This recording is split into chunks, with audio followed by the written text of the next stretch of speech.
Okay, let's go.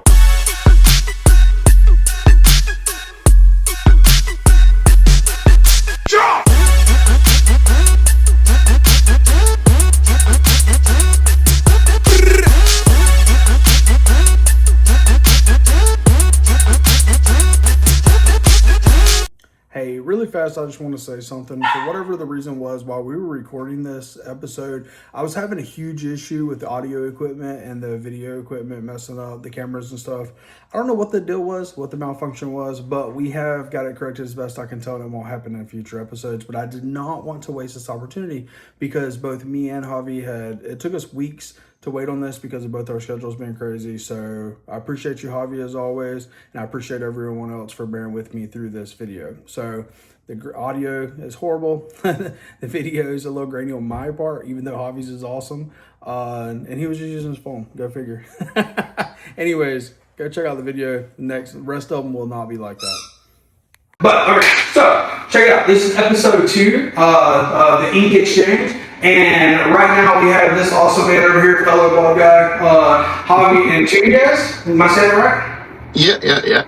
Okay, I'm horrible about pronouncing things. Sorry, I'm tired too. Been working. As long as you don't say Javi, we're good. Yeah, right. Every time somebody says Javi, I'm like, man, you guys have nobody that's Hispanic nearby. Like, geez. You know, it's funny. I know this is sidetracked. We're going to sidetrack a lot during this podcast. Yeah. But, man, I have all these people that hit me up, right? And I really want to learn to speak Spanish, like really, really badly. But I have nobody to talk to until they come. And then when they come, I can't talk to them because I haven't learned. So, like, I was so happy the other day when I found out my iPods had a new update where it does the live translating thing with your phone. Yeah. That's cool, man. I was like, this actually is helpful, you know? Like the other day when I was in New York, I was like this close to buying one of those like second generation iPod or earpod things. And I was like, I'm not paying airport prices. Like, I saw that as soon as the guy went over to the back to go pick it up. I went online really fast. I'm like, how much are second generation iPod things? Yeah. And I looked online. I was like, hell no, I ain't paying what you want to get for this. Yeah, 60% more. They're not bad, man. I bought them, so I lost some other ones. But like in the gym, I was using the. Although I've been to the gym a while. Look at me. But my other thing also is too is like because you're in northern Florida, I'm over here in North Carolina. Yep. It's like there's really not a lot of Spanish speakers out here. Like they're like at least for me how it was in South Florida. So it's like that was another thing too where I was like I like the idea, but it's like unless I'm gonna go to a whole other country where like I really don't speak the language, I'm like that's when I'll buy it. But until then, I was like Well, I mean, like most people either speak English or Spanish, which you speak both. You know what I'm saying? So, and you're fluent in both. So, like, you're honestly great. I mean, anything past that, bro, you could just find somebody to translate for you or something real fast. Like, hey, dude, come here, please. You know, usually I'm sure you figure something out, you know, in the pitch. Yeah, but Google Translate's pretty good. Yeah, man. I was looking at it, but with me, I don't speak Spanish. But I use them all the time anyways. I always have them in my pocket. So I'm just so used to like, there's kind of like a few little key things that I don't leave the house without. And it's kind of habit. Like for example, the coolest little things. I switched to digital business cards, right? Have you heard of like Dot or Popple or any of them other ones? I think so. I think it's similar to the little keychain things I make in the back. Exactly. It's NFC technology. It's the same thing. Let me show you. Right. They have a bunch of little things you can buy, but I just like this because it's small, it's lightweight, don't take batteries. Oh yeah, it's really quick. Just tap it, you're good. Bro, it's the same thing. So Popple is I'll send you the link later or whatever, but it's I like it because it's like there's a free version. I think I paid like I don't know, like $10 a month or whatever it is. It's something super cheap. It's very, very affordable. Anybody can afford it. But it's really cool and people love it. So like I always just have it on my wrist, you know. So I can just like touch their phone, it pops up, and it has all of our links and everything already nice and neat in there. Like it's really, really, really clean and presentable and easy to use for the people, you know. Right. So I don't use like regular. The only hard part is I've noticed with these things, man, is trying to explain how it's customizable. Mm-hmm. Dude, it's like I have an easy time doing it if it's in person. If it's in person really quick, I can kind of change one of the links really quick and be like, hey, look, the thing now goes to your thingy. And it kind of clicks right away. But whenever I try to like say it online or make a video about it, dude, I feel like I lose people like right over their head. Like they lose it. You know what I Like, mean? you mean like they don't understand? So I'm not sure if I understand. You mean like they don't understand that you So can different you can links? essentially customize like where it goes. You know what I Yeah, mean? yeah, And those yeah. NFC things are super easy to customize. So Right, it's like right, right. they don't grasp that. They think it just goes to wherever yours goes. And it's Oh like, yeah, no, no, you can wherever change you it to want. wherever you want. Right, right. It's literally wherever you want to go, man. Right, right. But it's so Well, funny though, seeing them struggle with it. let me see if I can show. I know we're on camera upstairs. I want to show you if I can share it from my perspective. Now keep in mind, I'll show you actually. Let's share it from the regular perspective. So this is kind of what it looks like to the client, which I actually like. So whenever you open it, they don't see all this shit. This is in the app, right? So I have the personal Right. one and the business one, and both have the opposing ones on the link sets as well. So like whenever you click like preview, this is what pops up. So I collect their user information and stuff. With their permission, obviously, because they're doing it by submitting it, and then I can download that later as like a CDS file or whatever it is. So that way I have all of their numbers, emails, and names for marketing, right? So I can reach out to them and say, hey, this little, like, how are you doing? You know what I mean? Like, whatever. So, but anyways, when they click through that afterwards, obviously it's got my business stuff and blah blah blah, our information bio, and it's got all the different links. They can just click and go. Or you can hit save contact, which is what I tell everybody to do. When you hit save contact, it saves all of that in a contact nice and neat in your phone all laid out. So they don't ever lose it. Right. You know what I'm saying? If they ever throw away the card, maybe they're scrolling through the phone later or whatever. One day they're like, I know it's in there. He gave it to me. You know what I'm saying? Right. Because I know business cards, man, at least in my experience, people just throw Yeah. or they lose them. It's not that they're trying to be mean, they just lose them, you know? No, no, of course. Yeah, and for me, it's always been a waste. Unless the only time I ever had luck with the business cards was when they were plastic. If they're Yeah. plastic business cards, usually they do good because if they forget them in the pocket, they at least like live through the washer and dryer. It's like, yeah, Right. if it's a regular paper like business card, it's done for. It's Yeah. always done for. Oh, real fast. So I know we got this talking. So, anyways, people. Oh, lost you there.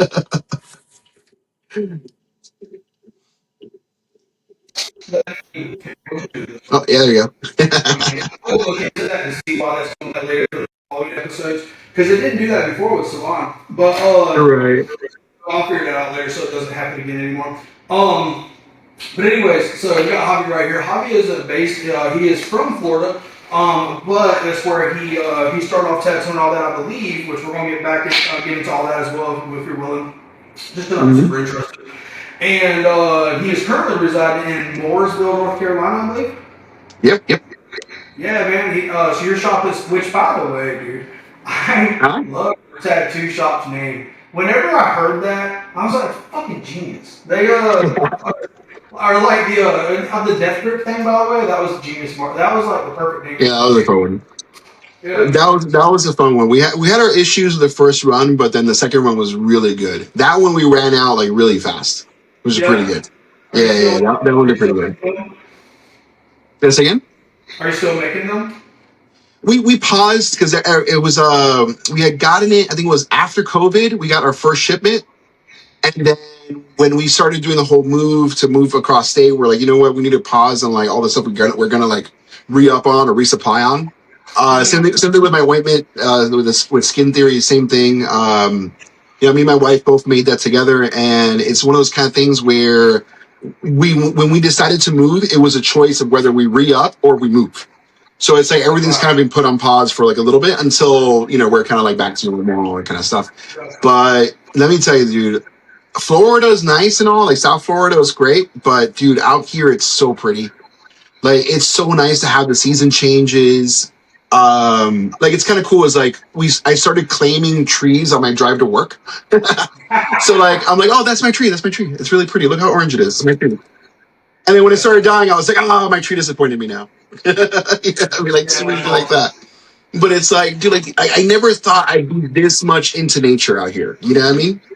Mm-hmm. But it's like having all the trees out here, having all the deers you can see, just the wildlife in general. Like, dude, in our backyard the other night, me and my wife finished setting up our backyard out here, and we're kind of like sitting outside. We're enjoying the heater. We're enjoying kind of like what we put together. And dude, out of nowhere, we heard a bunch of foxes. just like just yapping away in the backyard. And it's like, dude, I wonder, like I wish we could see like through the darkness and see like exactly what's in there. You know what I mean? Because it's like we could totally hear all the foxes going nuts. So it's like, oh man, this is so cool. So far, so good. Man, get you even if it's just one of the ones like off like TikTok or something, like just some of the like it's like lower grade night vision, but still works, great. They I'd order some of that just for fun. So, but I guess down there, like I did buy one. I did buy night vision goggles. yeah. Have you played with it yet? Yeah, I did, but it died, and then I hadn't bothered charging it. Like I guess like it's so crazy always. I love like the reason I'm doing this podcast is not at all for like would I be lying if I said that like one day I hoped it blowed up or anything blowed up like that? Yeah, of course, like whatever.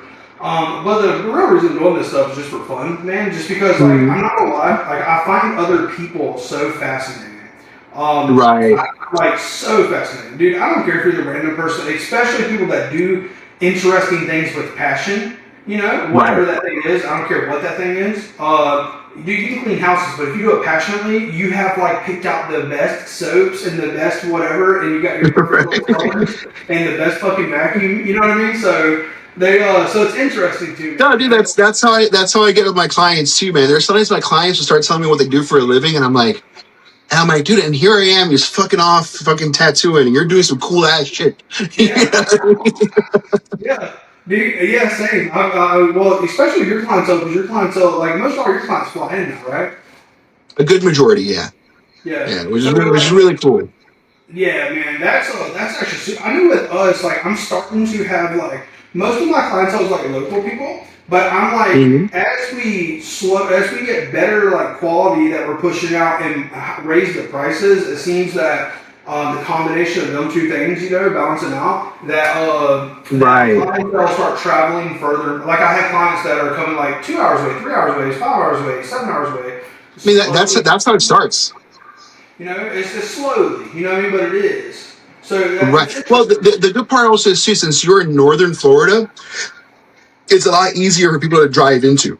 Right. Yeah, I mean that my issue when I was down south in by Miami, it's that you always had to fly. Trying to drive all the way down there is a nightmare. It's an absolute nightmare. There's a shit ton of traffic. It's boring as hell. There's nothing happening in Florida to like driving wise. It's just a straight line with nothing. So people would have to fly in kind of thing. Now it's kind of funny because out here, those same clients that would normally fly, they'd rather do a 6-hour drive than do an hour flight. Yeah. You know what I mean? So it's really cool. So we're finding a lot more of that. And even when I announced that we were moving, because I think we decided, I think me and my wife took about a year or so to really figure out where we wanted to go. Mm-hmm. And then when we finally decided North Carolina, it was really interesting how a lot of folks' response was, "Wow, you're a lot closer now." You know what I mean? Because in my head, I'm like, yeah, but like I'm in South Florida, just catch a flight, like no big deal. But it's like I didn't realize a lot of folks really don't like flying. A lot of folks would much rather just drive, even if it is a 5-6 hour drive. You know what I mean? So that was really interesting. Yeah, I mean that makes sense. Like you said, I would not have ever thought about that, but that makes perfect sense. I mean, yours literally like literal South Florida. I mean, Florida, yeah, it's as south as you can get. That's a lot of fucking. I mean, for us when we drove down there for that seminar, which by the way was awesome. We did. It was like 6 hours or something like that. What I think. Yeah, and it's dude. Anything past 3 hours in South Florida is brutal to drive. Yeah, because it's just boring. Yeah, that was the thing. Like, I don't mind, like, it is what it is. Well, like, for example, driving, like, when you're out here, there's so much kind of like this and that and up and down and so much scenery to look at, like, as you're driving, which obviously you shouldn't look around as you're driving, but if you're gonna, at least it's pretty, right? So, but when you hit Florida, it's just a straight line of flat nothing. And it's just nothing but trees of the same thing over and over and over again with nothing going on. So there's a thing called, I forget exactly. I think it's called road hypnosis or something like that, where when it is boring, it almost hypnotizes you and makes you fall asleep. Yeah, You yeah, know what I that makes mean? sense. So at least when there's kind of like, movement, you're driving, you're actually driving kind of thing. It's a lot nicer and you don't fall asleep and the time really goes by super fast. Like whenever we would drive up to North Carolina to check out different spots we wanted to move to, that first 6 hours to get out of Florida was the worst part, was the absolute worst part. Once you hit Georgia and you start kind of like, you start weaving around and this and that, dude, the rest of the drive was fast as hell. You didn't feel the next 6 hours. Yeah, it's definitely funner. The only problem is except Yeah. Georgia. Georgia's scary, but they will pull you over real Georgia, quick. Georgia sucks. Driving through Yeah, Georgia sucks, dude. Savannah is garbage. And God forbid you have to go through Atlanta. that is the worst place. Oh my We God. were planning a trip. What the fuck was we going? Somewhere I can't remember what it was, but I was like looking at the maps and shit. And I was like, listen, I can drive an extra hour and a half to go around Atlanta. So I was like, bet that's what we're doing. They got like fuck Atlanta, bro. No offense to anybody that lives there. Y'all are awesome, but most of you, I'm sure. But y'all's traffic, God knows. No, the driving can go smooth. Now don't get me wrong though, man. Out here driving is frustrating too. Cause like it's slow out here. It's very slow living, which I didn't realize how much we needed. You mean kind of thing, like that slow way of life, which is really nice. Cause like Yeah, once you get to a certain age, like the age we are, dude, like in our late 30s and stuff, yeah, that hustle and bustle is no good. You know what I mean? Like fuck the hustle and bustle. That shit's great when you're in your 20s. When you're in your 30s or late 30s, fuck all that. But yeah. it's like, dude, it's nice that slow living, but because there's a lot of like single lanes out here, people have been falling asleep during those fucking single lanes.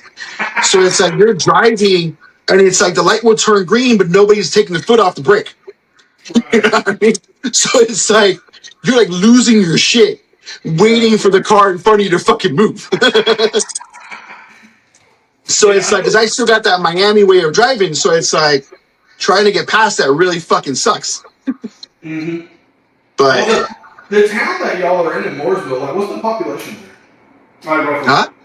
What's the town of Mooresville? What's the population I, of I, it? I, I could tell you right now. Hold on, let me see, because I honestly have no clue at all. Is that something y'all considered whenever y'all was moving? No, because since most of our clients flew in, it really wasn't too much of a concern as far as like where or Mm-hmm. like the amount of people that were there. It was more of a concern of like way of life and like way of life for like quality of life for like Yeah. for cost of living to how our kids are going to handle it. Make sure they have more going on with their life rather than just being cooped up in a tiny apartment Yeah. without being able to feel safe to go outside. You know what I mean? Yeah. Yeah. So like for us, it was more about just overall safety. So like out here, because it is relatively small. I'm looking right here, 52,000, which is See that? really not a lot. That's fucking huge, bro. Look up Lake City, Florida, real fast. Lake City, let me see. Yeah, Lake City, Florida. I'll show you Hollywood, and that'll tell you where I'll go. Yeah, look up Lake City, Florida. Lake City, Florida. Oh shit, yeah, you guys are at 12,000. Yeah, Dude, that's dude. nuts. Yeah, you should look up sometime where I live at too. This is horrible. So like you're talking Well, like see, well, here to give you an idea really quick. So we were in Hollywood, Florida. Hollywood, Florida had 150,000. really?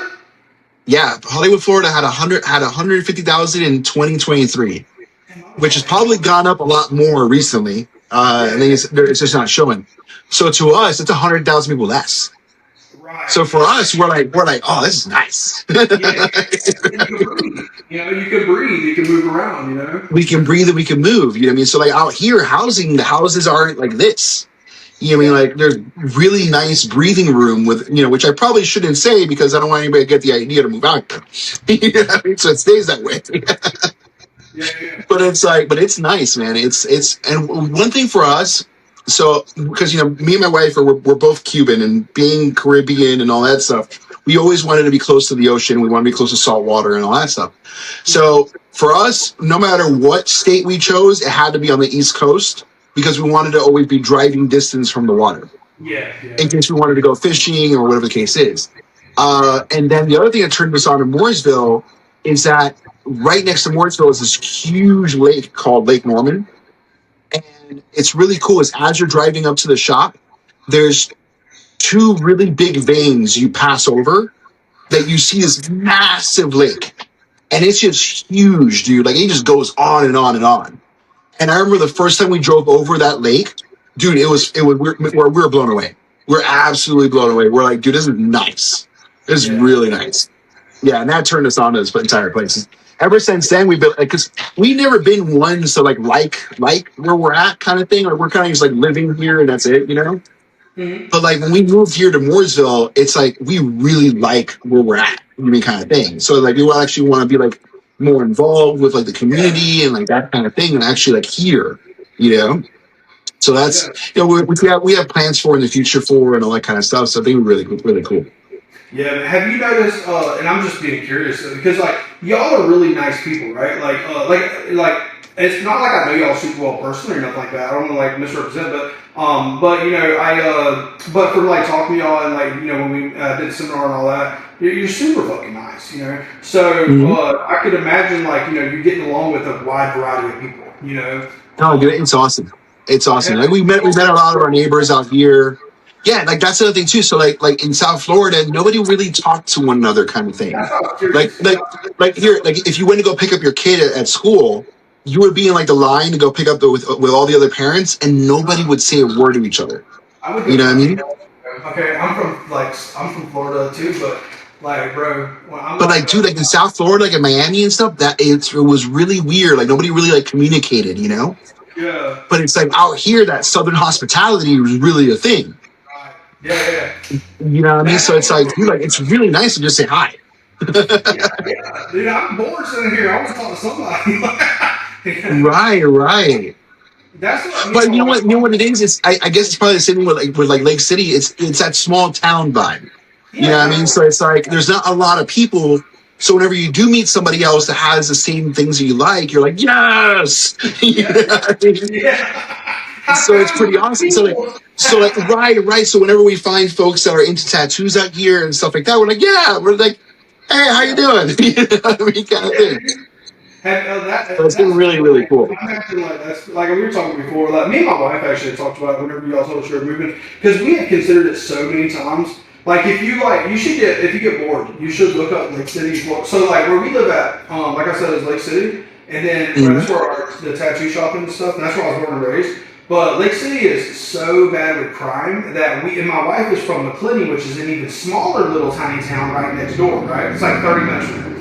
And it is such a nice little town to live in, and then we drive 30 minutes to go to work. But although I ain't gonna lie, we've considered purchasing a house or like renting a house another 30 minutes away. So I'd have to drive like an hour back and forth, which I don't Mhm. mind because I like that because it's like time to let my mind like just Yeah. unravel and unwind because I listen to like podcasts and stuff. So I actually enjoy that time to myself, honestly. But Right.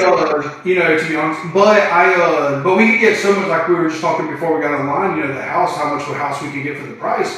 But Lake City is like we were talking about. Lake City is like it's like poverty area. Like most people here are make below like poverty level income. Like no offense to anybody from Lake City or places like this, but you know it is what it is. You know it's fucking hard, man. And not everybody's as creative when it comes to generating income. You know, or as dedicated. You know, or whatever it may be, whatever reason it is. But Right. but if you look up Lake City, man, you should look up Lake City. And speaking of my wife, she texted me. They look up Lake City for like crime rate. Just like, dude, at one point I could be exaggerating, and I feel like I am, but I don't think I am. I think at one point the crime rate, considering the population, is like every 1,000 citizens or whatever. The rate versus 1,000 citizens, it was like in the top 10 in the like either state or country. It's like insanity. Oh, You know, wow. it's a place. You know, it's just crazy. So we live so like in McClinney, man. It's cool because like I'm wondering if you experience these things kind of too. But like in McClinney, we have 8 schools over there, right? So they're very fucking cool schools. They're really good for our son. The community is a very like it's all hot Southern hospitality and stuff. So like we were talking about we had considered moving too. But I'm like, dude, if we move anywhere, if they're not like Southern hospitality friendly kind of place, I have no desire. No offense to the other places. Right. I want to go visit and hang out and make friends. And Right. I'm not living there. You know what I'm saying? I'm not raising my kid there. You know? Yeah. They No, well, no, let me tell you, man. We saw that here big time. Like I Yeah. was not. It was never something we ever considered. Was we've always been lone bodies for the most part. You know what I Mhm. mean? And it's like when we came out here, we're like, wow, this is nice. This is Yeah. different, but it's nice. Like it's really nice to I will say that I like the small town thing because like there's like with me, bro. Like my favorite places to eat. Like in fact, remember we went next door to your shop down there uh, that place. Dude, if I know that was there, I ate there every day. right. I love anything with like peppers and shit like that. You know, like any kind of like I don't even know the term, but Spanish food, whatever. Like, bro, you throw that shit on some fucking tortillas or whatever, I'm in there. Yeah, that's literally like Right. my favorite That's the only thing, dude, that I really miss from South Florida. The food was so much better down south, Yeah, and I mean by a lot. that's Like, one thing like that if we want good food here, we got to drive into Charlotte. right. You Charlotte's know, there's only been like I think like 2 or 3 spots here in Mooresville that we've been like, yeah, this is good. But like for the most part, dude, we've been like mad disappointed. that yeah, like so here we don't have like as good of like Spanish food and stuff, or even like we Oh, got dude, like for me, it's anything. For me, it's anything. I'm down to eat anything under the sun. But it's yeah. like it's got to be seasoned.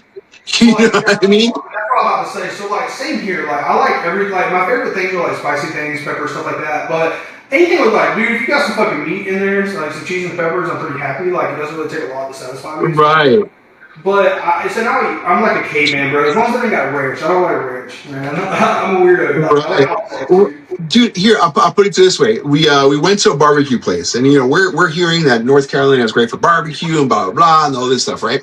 Mind you, we're used to South barbecue, where the best barbecue is usually at Home Depot out of a dude's truck.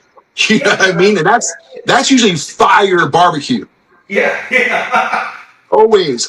If you're at a Home Depot and you see a smoker, you go there first yeah, yeah, yeah. before he runs out of brisket. But dude, Right. so we go to a barbecue place. The place is called Porky's. So we're thinking, all right, if it's called Porky's, it better be good, Right. Yeah. right? Dude, we got in there, man, and this lady goes, we asked for everything on the menu just said barbecue. It didn't say brisket or ribs or any of that shit. It just said barbecue. Oh, that's And we're weird. like, all right, that's weird. Yeah. So we go, all right, can we have family size barbecue? And the lady goes, do you want salt and pepper? Hell yeah.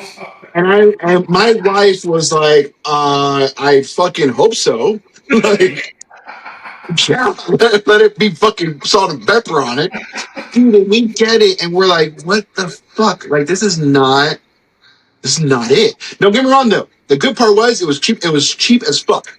So I'll give it that. Yeah. Yeah, be bro. Dude, for all 4 of us, it was $30. I'm not gonna complain about $30. You know Yeah, what I mean? yeah. No, you can even eat McDonald's for $30. Yeah, dude. So, and we were all stuffed to the rim. So I'm like, all right, $30 being stuffed, even though it wasn't like delicious, it was sustenance, and that's Yeah, good. yeah, yeah, yeah. That's weird. But that's the only thing, man. It's just miss that food, you know. That's it. Yeah, That's the only thing I really miss. I got you. We will mail you some. Like I'll get one of those little freezer packages, bro. Right. I got you, dog. I'll get Abby to cook up something to send it. We'll feed y'all. That would suck, man. Hey, earlier, bro, we was talking. Now I just want to talk about this because it's interesting to me and it kind of relates to the conversation. But earlier we was talking about like with me, I'm in I always wonder like it's very very interesting to me. So like I was saying, I want to start doing like these guest spots and stuff and traveling to different like where I don't even fucking care honestly where as long as they're interesting people, and Right. like literally my two requirements and maybe some cool shit to see, you know what I mean, like somewhere that and also I guess the main thing is friendly to because I want to take my wife and son when I can. Obviously they're not going to be at the tattoo shop the whole time, but I want them to be safe and comfortable. But Right. but man, I feel like where I'm at, you see how small the population size is, right? I'm not trying to be a prick when I say this, like, so no offense to the other people. There is one other shop here that has potential, but a lot of the other ones, like, I'll send them to you later privately, like, and not say their names or nothing like that. But they just don't give a fuck. You know what I'm saying? They're like, it's either Right. and I'm not, and I know I'm sounding like a dick. And I was on major drugs for many, many, many years. Like, I got sober when I found out I had a kid coming. So I get it. So I know, even though I'm being judgmental, I've also lived in that area and realm. But dude, it's just bad. So like, there's really not many there's not good options necessarily here, you know. So everybody anyways, if they want quality shit, you know, as far as tattoos go, and we're even shopping and stuff and everything. Really, like we all drive to like Jacksonville or Gainesville, like these other big areas where we can go shopping and get good food and all the things, you know. So really, it's much here in Lake City. But although there are things for people that's not from here. Actually, like one of the ideas I had, somebody suggested this to me, but I really want to help facilitate the act of getting here for other people, for people when they're driving or flying in or whatever it may be. And like, so I think on my website, I'm going to dedicate a small section, like just one page, literally just to the town itself. And be like, listen, if you're looking for like good food, these are the good foods. Tell them, and I'll like reach out to these people too. I'm sure I can get like discounts for them and shit when they come in, because I'm from here, you know what I mean? But I'll be like, hey, I got clients. They come in like, you know, it's not like every single day. You know what I mean? They're only gonna be here for a day or two when they come. If you could give them a discount, you'll get more business. Blah blah blah. Work out deals with them. You know, it's like zero cost to me, but then they've got really cool places they can go at discounted rates. And I'm gonna try to do that same thing with like some Airbnbs and some hotels and shit like that. So that might give people options at discounted services and rates, hopefully as well on top of that. But like to present Lake City, because Lake City's beautiful for people that are not from here. But when you live here, it fucking sucks. Right. Like a lot of places, you know what I mean? But like, there's not a lot of options for like, you know, artists here. But then like that fucking, not to name names ever, but like that young girl, man, on fucking TikTok, bro. She's over there bitching and complaining because it's hard. And like your comment, I was just scrolling through reading comments because I love reading the comments. And I just happened to see yours on there, right? And I read your fucking comment, and it said, dude, I don't even remember how you worded it, so I'm paraphrasing or whatever. But you were like, after clicking on your profile in so many seconds, I can't even tell you're a tattooist. And I was like, now this person is going to do one of two things. Either they're going to get the fucking feelings hurt and never do nothing with that valuable set of information you got, or they're like, oh shit, is he right? Well, so that person you're talking about, they made a post afterwards saying they're going to quit tattooing altogether. Yeah. So I have a very like strong opinion on those kind of tattooers, because tattooing is not easy. I mean, we make it look easy because we love it and we've been doing it for a long time. So we have it like at the back of our hand. It may look like it's easy when people see us do it, but it's not easy. Especially when you're starting off. It's not a simple thing. It's hard to get clients. It's hard to get established. It's hard to be taken even seriously at all in the industry. Period. You know what I mean? And that's really a very hard barrier to get through. Anybody can sit there and buy a tattoo machine off of Amazon and hack away at all their friends and fake skin all day and all this and that. But if they actually want to make a living off of tattooing, it is a very difficult barrier to get through. Yeah. 100%. Now, people that make it their thing to then sit and bitch and moan about it, the industry doesn't need them. Yeah. That's the way I see it. Yeah. If you're here doing tattoos for fun and you're complaining about why it's hard, go fuck yourself. Yeah. Straight up. That shit blows my mind too. But really quick though, that lady that we were talking about, when she was bitching about it, when I went on her page, I'm like, man, the reason why you're not fucking busy is because you don't look like a tattoo artist. Yeah, you don't look like you do this for a living. So if I'm a customer wanting to buy a product, which is in this case a tattoo, I look at you and I think you just dance on TikTok. Yeah. I'm not gonna think that you offer a service that I'm looking for. Right. You know what I mean? And it's like, if you're bitching and moaning about that and you now can't cut it, leave. Yeah. Like, go. Bye. The industry doesn't need you. You're not providing shit for the industry, and you're not going to do anything for the industry down the road. If that's the case, bye. You know what I mean? Like, it's cake. Yeah, no, so... I feel like that, and I'm kind of, maybe I'm a dick about that, but I feel like that about anything, really, because, you know, like, when I first started out, man, I'm curious, honestly, really, to hear about how you started out, but when I started out, you know, I got out of prison, I was like, I can do this. I seen homeboy in prison making money, so I was like, I didn't want to do it in prison. I didn't want to risk any like more trouble, you know, because I was like, I Right. just got I could go visit. My mom could see me and all these things. So, you know, I already had a bunch, you know, long story. But anyways, so I got out and I was like, okay, I can do this, but I didn't want to do it at the house for very long. So really quickly, I went around all the shops. They all said no except for one. Well, in all of them, there was like one good shop in town at the time, right? That did have some quality artists and cool things. Now, mind you, I didn't know shit about all this. You know what I'm saying? I didn't know how to draw. I didn't know nothing. You know, I started teaching myself at the house. You know, the cool machines off eBay. You know, the whole thing. So whenever I got to that shop, that was which is something else I'd like to talk about, apprenticeships too eventually. But man, I when I got there to that shop, it was the barrier to entry, like you were talking about, was extremely difficult, right? Like I had no money, bro. I'm living at a house that literally has no insulation in it. That I'm having to chop wood like out back to fucking and put it in a wood burner in the stove in the middle to keep the place warm. You know what I'm saying? Like there's no fucking like I'm literally like scratching up change at times to buy ramen noodles. You know what I'm saying? So don't get me wrong, I have family that loves me and I could have went to their house to eat if I need to, but I'm just not the type of person. You know what I'm saying? Unless they really came to that, right? But you know, and also at the time, I also had you know, I had a lot of responsibilities on top of these things. So long story short, there was a fucking mountain of other things I'm not even bringing up, right? So it was extremely hard. Nobody wanted to teach me. I would like go on YouTube and I would like click a YouTube video if I see anybody doing anything tech related, right? And I would put it and blow it up on my laptop as big as I can to zoom in, or I would put it on the TV. And I would take on the TV and I would sit there with the laptop, bro, and I would like click it and like go frame by frame, trying to figure out what the execution they're doing. You know what I'm saying? Because you know what I mean? Like I always like all whatever was available at the time, I had no clue, and there was nobody to help me. You know what I'm saying? Right. The leadership of the place I did it with, man.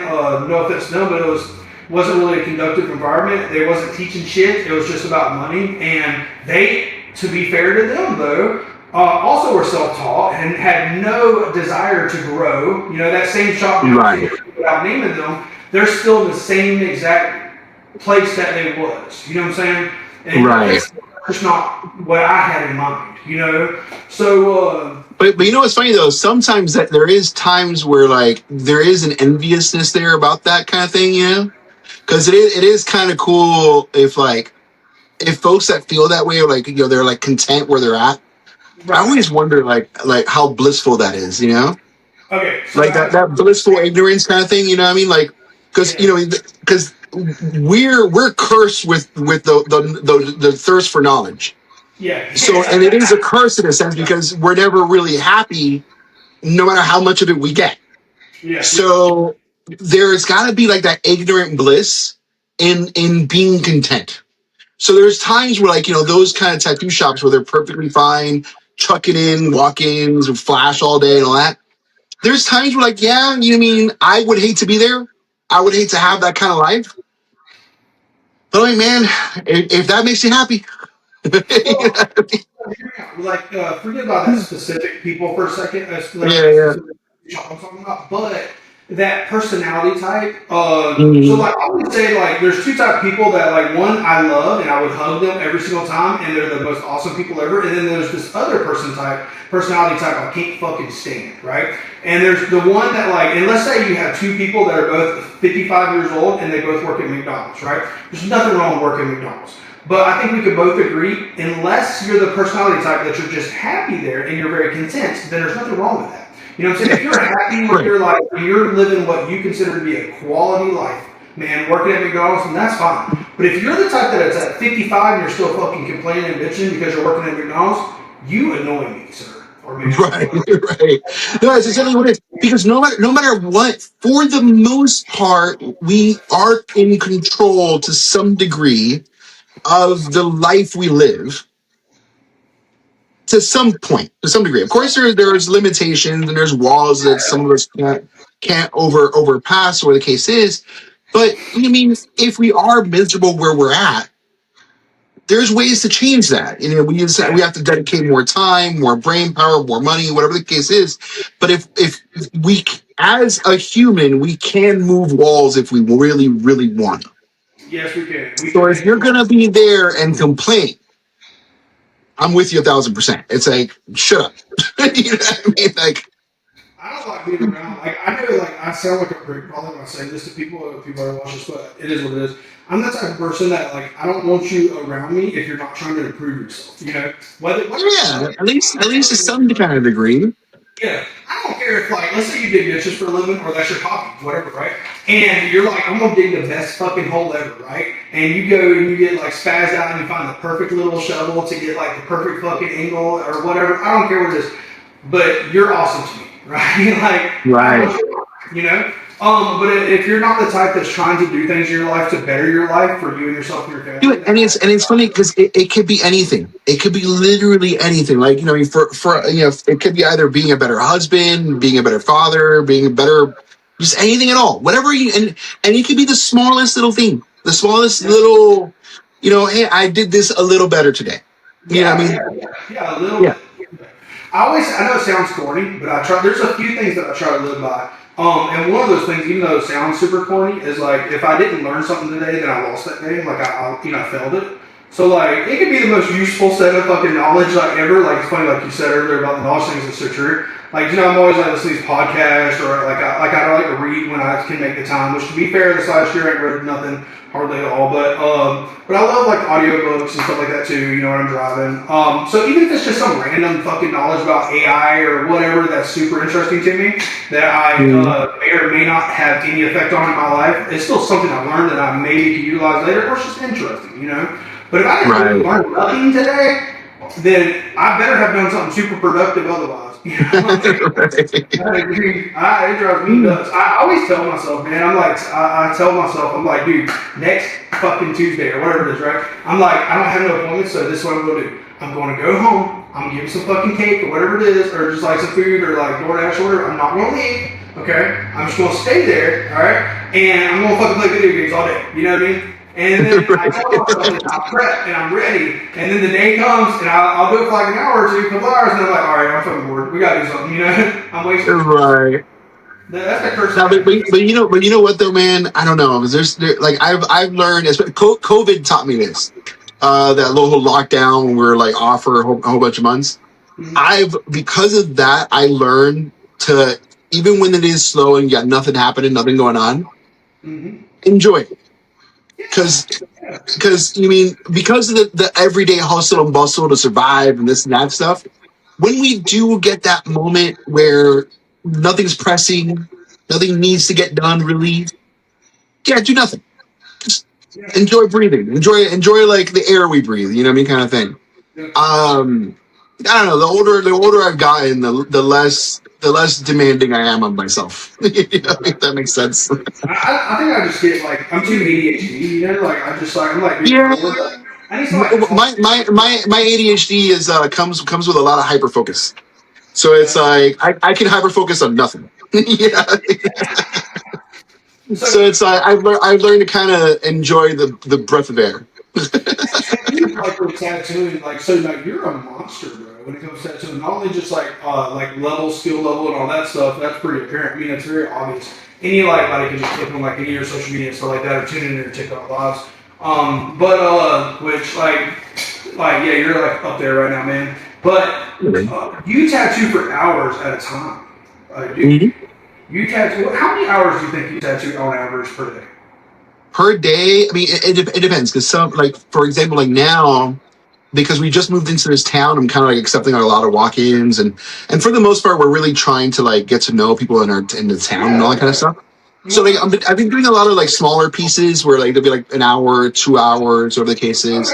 But like on average, whenever I do like my full day pieces, usually we'll get in at 9 in the morning and we'll leave like around 7. So like we maybe start tattooing at like 10 or 11, depending on how long it takes to get the stencil on and those kind of things. Then in between breaks, usually I take a break every like 2 hours, give or take. Sometimes an hour and a half, sometimes an hour, but usually it's every 2 hours. And then the breaks are usually a good like 10, 15 minutes, and then we get right back at it. But I want to say that's where the hyper focus part comes in, because there's been times where like I'll completely forget to take a break. And like, let's say like the client is like completely zoned out, and I'll just go for 5 hours straight. You know what I mean? And I just zone out completely. Autopilot. Yeah. So it's like, it can go like, it's what's cool is I think what helps me out with the hyper focusing part is that I don't really think too much about the overall size of the tattoo or how much is left or what I got to do here or the case is. For me, it's just entertaining to just do a dot. So like I have a lot of fun, honestly, in just packing something solid. So like it doesn't matter what it is. It's just really fun to go wipe and be like, oh, it's full. Okay, cool. On to the next one. Oh, it's full. On to the next one. And I just do that for hours. So that's like all I think about the entire time. Like, oh look, it's a face. Yay! So for me, it's kind of like think of it kind of like making a big puzzle. Yeah. It's just really for me, it's just really nice to get a puzzle to click. You know? Right. Like I don't even give it a shape where near done or not even done at all. Like it's just nice to go click, find another piece, click, find another piece, click. Dude, So for me, that helps with the endurance part, I guess. yeah. Yeah, man. Mm. I mean, I don't know, like with me, I will say, some of y'all actually inspired me to change my schedule. Or like, how I say this, it kind of sounds weird, but like multiple other artists, including yourself actually, because I seen on your website and stuff when I first was like looking into the seminar, I was like, dude, this dude's fucking awesome. Not only is like he's very interesting, like he's very innovative. You know, I was like, okay, he's like very innovative. Like it all looks very very clean. He's obviously put tremendous amounts of time and effort into all this shit because he cares, right? Which the biggest thing to me, like you care, you know, or people care, and when they do care about something, Right. like the whole thing, you know, analogy, but like, you know, so that's always super cool to me. But like I was looking, I was like, okay, obviously cares, but then I seen like where you did your scheduling, and you work Monday, or at least you said on there, like you work Monday through Friday, and then you take the weekends off. And mind you, up until just recently, I had Not always. Right. yeah, well, same with me, right? So here I was today. So I had a whole session today before this podcast, right? Although so the way I did it right now currently is I charge a flat rate for half day sessions, full day sessions. I have a minimum, so I do pricing, right? And I have and I charge an addition, so I do it Monday through Friday. And I was worried when because like for like a decade, and the reason I'm saying this is because I'm very curious if your situation was like this at all. I had for like, I don't know, years and years and years and years, I tattooed like nights and weekends, you know? And it didn't matter when I was single and I didn't have my kid and wife and all that. I could just go party with friends whenever I wanted to, or go barbecue, or we go to the river, springs, whatever. It didn't matter. You know? But when you have like a structured lifestyle that you're living with your family, which is obviously the most important part, the factor in this, then you have to figure out how to, you know, make some changes or you have no life, right? And so I was like, I had to almost like kind of give myself permission to start changing my schedule because I've seen other people's like yours, and I was like, well, they do it, like they can do it, like why can't I? You know, Right. Well, I mean, it's funny because I have it set up where I don't work on Saturday and Sunday, but I'm an asshole, man. I'm the same way. Like if a client can come in on Saturday, I'll come in on Saturday. So it's like it's one of those kind of things where even Sundays too. Like for me, it never really matters because and again back to the whole COVID thing. After COVID, I was very like, no, we need if we can work, we're gonna work. Like straight up. Like I'll go sometimes weeks without taking a day off. And because usually what ends up happening is because of just life happens, sometimes clients cancel. You know what I mean? My thing is and this kind of does suck. And it sucked a lot more when we were booked a lot further out because we weren't able to plan things out. We were able to plan like vacations. If the kids had anything going on at school, it was a little harder. But nowadays, I mean, inquiries aren't as crazy as they used to be. Obviously, we're kind of in a bit of a slow season. Um, we're in a big slow season because I think for the most part, you know, we used to always have like one time in the year that was a little slow, and now it's kind of gotten to the point. I think every like 7 years, 6 years, there's like a year that's slow. You know what I mean, kind of thing. And I think for the most part, everybody feels kind of very similarly. you think so? Like you've been tattooed like what 20 years now? But almost 20 years, yeah. Okay, and Yeah, so it's about 19 years now. you've been doing that professionally too, right? That whole time, well, basically the whole time. Yeah. Yeah, so I have my apprenticeship was in 2007. I've been tattooing full time since 2009. You said 2007. So So what was it like? 2007 was my apprenticeship. Yeah. You were like 19 or something. About 19 years. It's about 19 years. I always get confused. It's somewhere around there. Yeah. No, I'm saying like you was probably what like 18, 19, 20 when you started, something like that. Yeah, I was 19. Yeah. Yeah, that's cool, man. I want to say it was 18 going on 19. And then I started tattooing by the end of 19. So I'm curious about that. So like you did an apprenticeship, I'm assuming. I did a little bit of an apprenticeship. I mean, like most folks, it was kind of a BS apprenticeship in a sense. The guy who owned the shop really just wanted me to clean the shop. That's all he really wanted. Right. When I quit the shop, I went and went on eBay, bought a tattoo kit. My mentor, which was a guy that worked at that shop, still mentored me after. So like I would always kind of call him and ask questions and this and that. He'd always kind of the same way people like on the tattoo lives ask me questions. I used to always ask him a bunch of questions the same way. Yeah. And so I essentially kind of like had an away from home mentor, if that makes sense, kind of thing. So he taught me a lot of my foundation for the most part. His name was Bernardo Sedna. He passed away shortly after he taught me how to tattoo, and but that was my foundation of the whole thing. So, but yeah, for the most part, I really gun hoed really hard, like towards the tattooing, especially being as young as I was. I was still living in mom's house. So like I didn't really have a lot of overhead. It was easy to kind of like really dive really far deep into it. And it was, I had my 9 to 5s, I had my graphic design jobs to kind of like help make ends meet and that kind of thing. And in 2010 or 2011 is when I opened up shop. And then it was funny because I was going to still do the 9 to 5 while having the shop. Mm-hmm. Within 2 weeks, I was like, I can't do this. like I'm losing my shit. I'm not sleeping. This is awful. And I quit working. I started getting more clients, and it all kind of it's kind of snowballed nice and slow after that. But what I've noticed is that every 5 to 6 years, there's a hump where everything in the industry slows down. Where it's like the popularity either reaches its peak and it kind of dies down, and then a new generation kind of comes in and gets popular again. That kind of thing. So I want to say we're kind of like in that hump now, because everyone in the industry is kind of feeling it. I bet that's very interesting. Actually, it's not something I put a lot of thought into because a lot of people are experiencing, and I hear this. And I'm very curious. I feel like I live in like a little bit of a bubble when it comes to that because now, mind you, like I don't, I probably don't make as much money. I don't charge as much. Like I charge half of what you charge right now, right? And but so maybe because of the amount I charge has puts partially something to do with it, but I don't know though. Which then again, I'm in like a poverty area, right? So it's kind of weird. But I seem to be getting busier and busier and busier. And it's funny actually. I was just at my mom's visiting with her the other day. She actually lives like 3 miles from my tattoo shop. So I stop by there all the time, right? And just to say hi, I love you, check on you, all things. Her and my sister. So I was talking to her the other day, and I was like, man, I got all these things, I got all these appointments, I'm trying to do all this shit, blah, blah, blah. And she's like, well, at least you got appointments. I was like, yeah, no, we're doing great. Like, it's the slow season, but I mean, still seem to be perfectly fine. Like, I've got appointments pretty much every single day, and they're all like mostly large, appointments, right? But she's like, well, you do, remember, don't forget, like, it wasn't that long ago, you didn't have no appointments during these times. And I was like, right.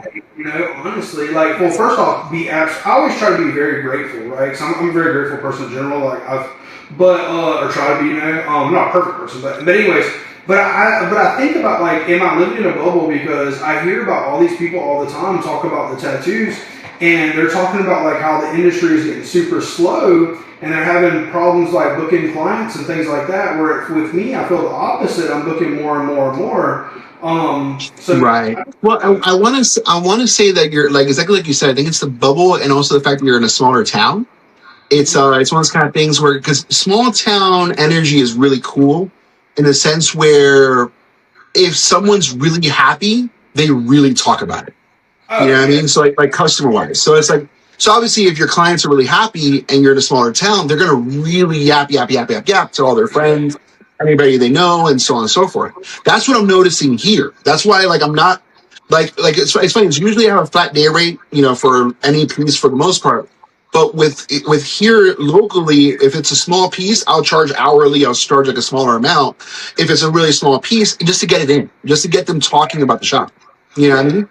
And we noticed that that's kind of it's kind of funny because like it's balanced out where the overall inquiries aren't as much for like people traveling in, Hmm. but because we're also tattooing a lot more locals, that's balancing out the influx in the other direction. Yeah. So kind of what I was talking about, where that whole kind of hump kind of thing. So there was a point where in like 2015, 2017, around there, where tattoos were just the popular thing. Anybody and everybody wanted to get it, and because it was hard for folks to kind of get into it to do it, it we had a lot of folks, we had a lot of people, a lot of clients. Hmm. Then 2020 happens, where now everyone has 3, 4, 6 months to kind of do nothing. So now they can sit down and learn. So Right. then we had the whole influx of massive amount of tattoo artists from COVID, which we didn't feel like 2020, 2021, 2022. It still wasn't slow. We saw a lot of clients because people were still making a lot of money from like either money that was coming in from the government, or things like that. A lot of money saved up for them to kind of like get tattooed by anybody. Yeah. Then something happened where the artists that were learned in 2020, here comes 2024, 2025, where they're expecting the same influx of money and they're not getting it, so they start all falling off.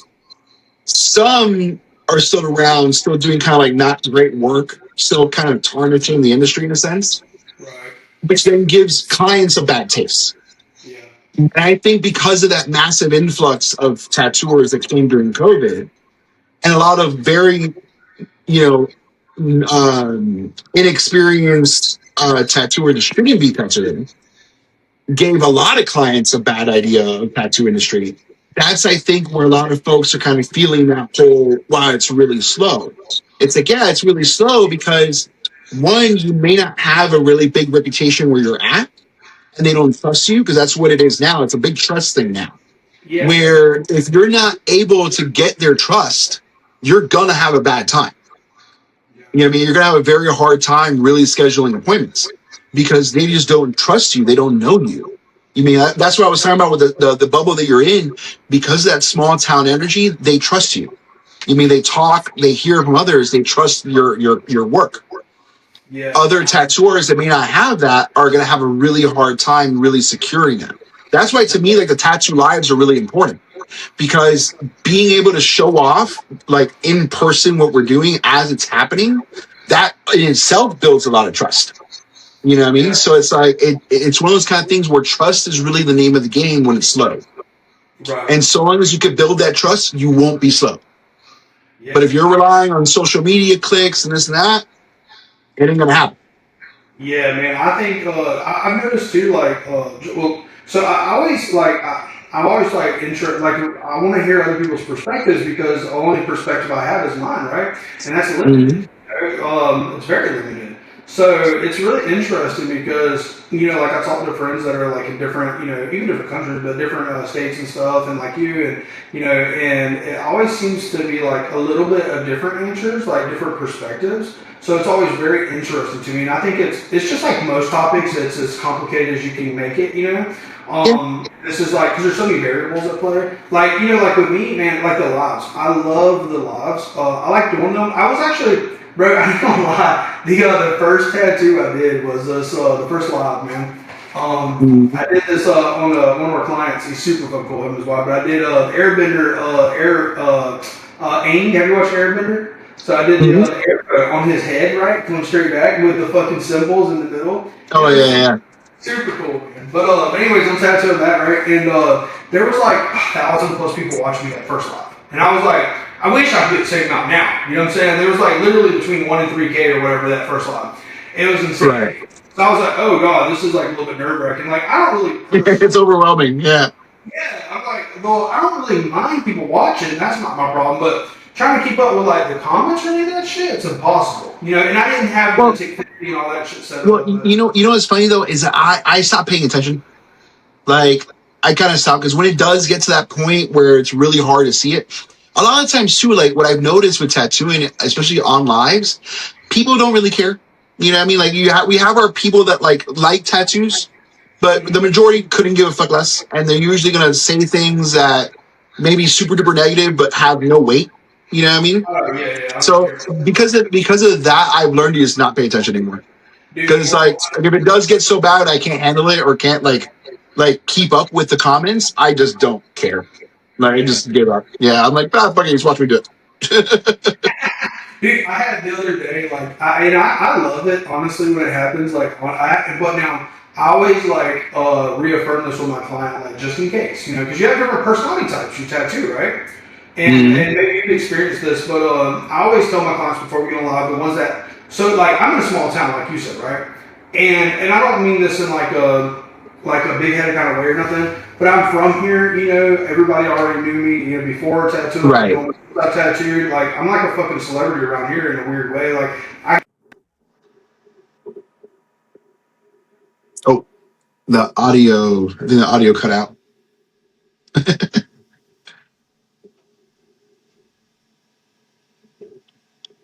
Oh yeah, no, I can't hear. I don't know if you can hear me though. You can't. Okay, I can't hear you though. I can't hear you.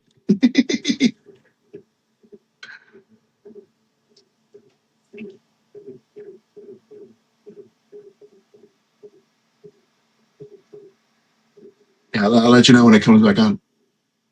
So far, nothing. Oh, there you go. I hear you now. Wait, I think I lost you. can you hear me now?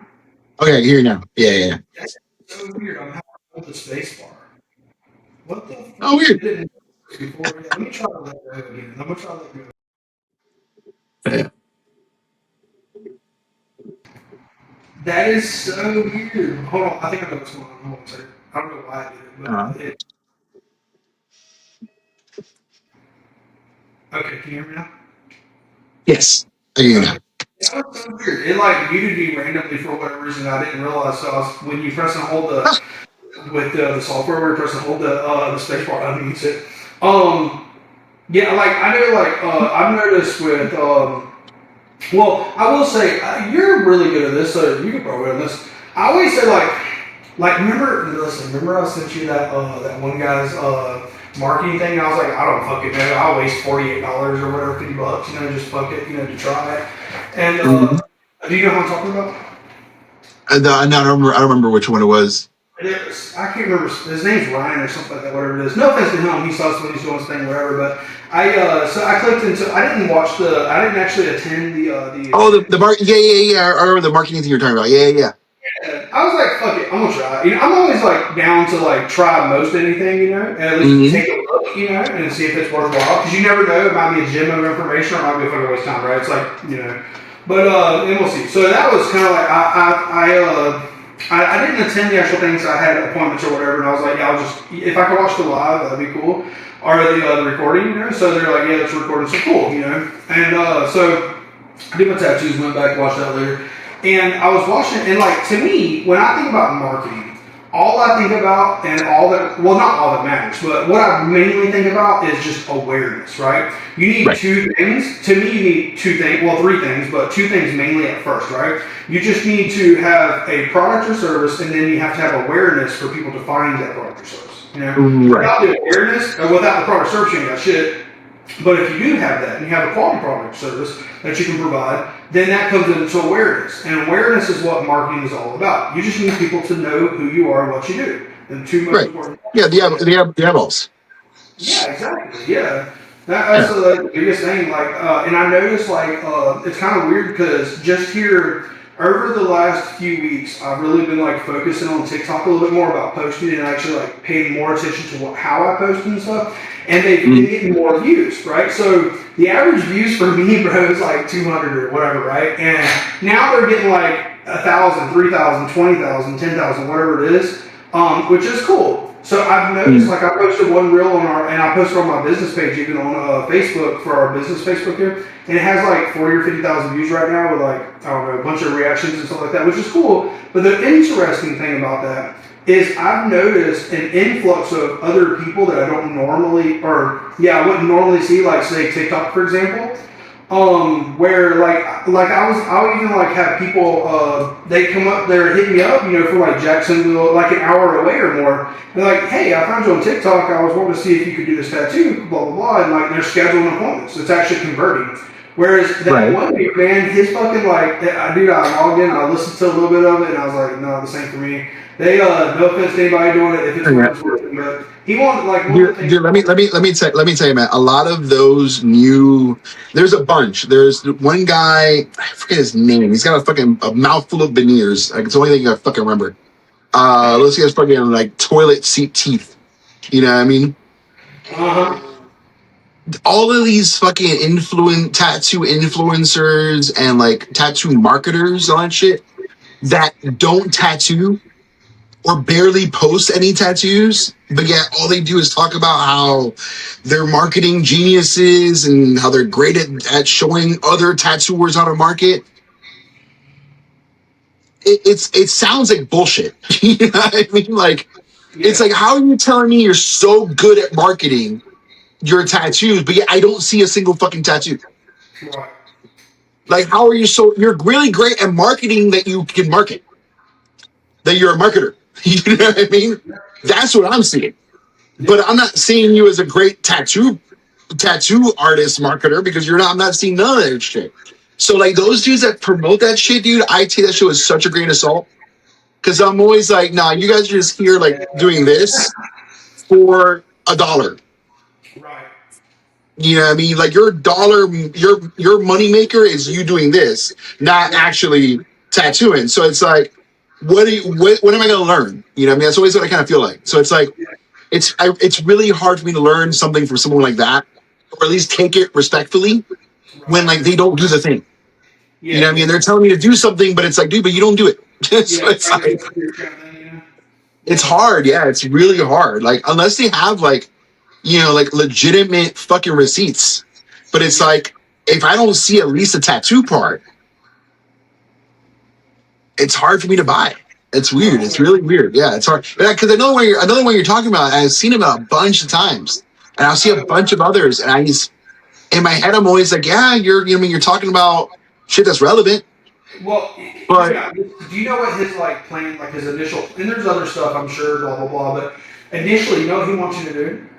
And I've done sales, whatever. I get this. I understand, like, the mechanics of it. Like, I get it's all a numbers game if you look and approach it this way. Although I don't feel like tattoos is how I don't want to. I'm not a salesman. You know what I'm saying? Like, I mean, yeah, I sell a service and a product or whatever, but like. But at the end of the day, I sell it in a different way. I present it. We're selling emotion though, so it's like, it's very hard to market that without giving the emotion part. Right. You know what I mean? Yeah, and I know what you're talking about. It is a numbers game for sure. Yeah, well, the way he don't wants it for sure. Like so one of his first things he says, okay, this is what you're going to do. You're going to copy and paste this, man. You're going to message at least 10 people today, and you're going to copy and paste this into right. And I understand all that. I get it. I'm not hating. Especially for the up and coming artist that doesn't have a base of clientele. Already. Like you got to do what you got to do, like for sure. And that very well might convert into actual clients. But I have no desire personally to do that. Same, man. Because you know what ends up happening? Our shit ends up in their spam. No one's gonna fucking see that shit. You know what I mean? And they're probably gonna think we're a bot. Well, yeah, or we're going to have a fucking 4-hour conversation not leading to converting to an actual tattoo, which, hey, you know what? You never know. I might make a buddy. But right. But if that's the main thing, it's like, dude, like anybody can do that. You know what I mean? Like, yeah. Or I tell you, with me, man, like my tattooing, see, you have been like tattooing honestly at a very high level for quite some time. I don't know how long. Like, did you ever like notice like points? Obviously, there's like a bell curve to things, right? Like you've had a learning curve to things, right? So have you ever had like any like eureka moments, like periodically at times? Did you have like moments where you're like, holy shit, this is getting better, or this is working? Or yeah. Yeah, there'll be moments. It'd be moments. So in the beginning, it was equipment that would do that because obviously we're using like really shitty equipment that we can only afford at a certain point, and then we can afford something that's better. Although a lot of the cheap stuff nowadays is actually getting pretty good, like quality wise. So it's different now, but back then it really the dollar that you invested really honestly equated equal quality out the other way. So, the more I invested in better machines, better needles, better ink, there were those big kind of like noticeable jumps, like in the tattooing learning curve and like, quality wise. Then it got to a certain point where once all my equipment was good, it then became where fundamentals is what kind of jumped me over. You know what I mean? Kind of thing, like learning different ways of like thinking about color, different ways about thinking about how the needle actually goes into the skin and comes out and creates that dot. Learning ways to make that as efficient as possible is where a lot of kind of jumps in my growth kind of happened. Because it's not a straight line up. You know what I mean? There's always kind of like moments where we kind of plateau. What we don't want is to go down. That's what we don't want. Plateau is not terrible. It's not great, but it's not terrible. We don't want to do this. We don't want to go down. Going down is never good. And I want to say there were times in my career where I did feel like I went down. Same, yeah. I'm about to say, Yeah, and I want to say that's everybody. You know what I mean? So it's never like a straight line up. It's always kind of like plateau for a little bit, and then there's like a curve. It goes up, and then plateaus a little bit, and a curve, and like that. There's always kind of like little steps that you kind of do. Some stages are more vertical, more diagonal, going upwards, but not always. And it's more of just it's whenever it's fundamentals is when like learning like having a better understanding of how things are done is usually where a lot of that big jump kind of comes in.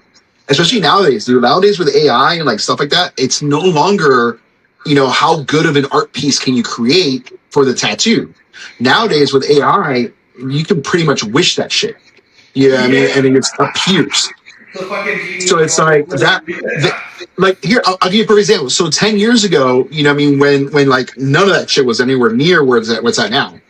Like pre 2020, pre 2019, and all that, you had to have either really good references or had artwork that you created that was really good to be able to then transfer it over to skin and do all that. Unless you're really good at freehanding and all that kind of shit.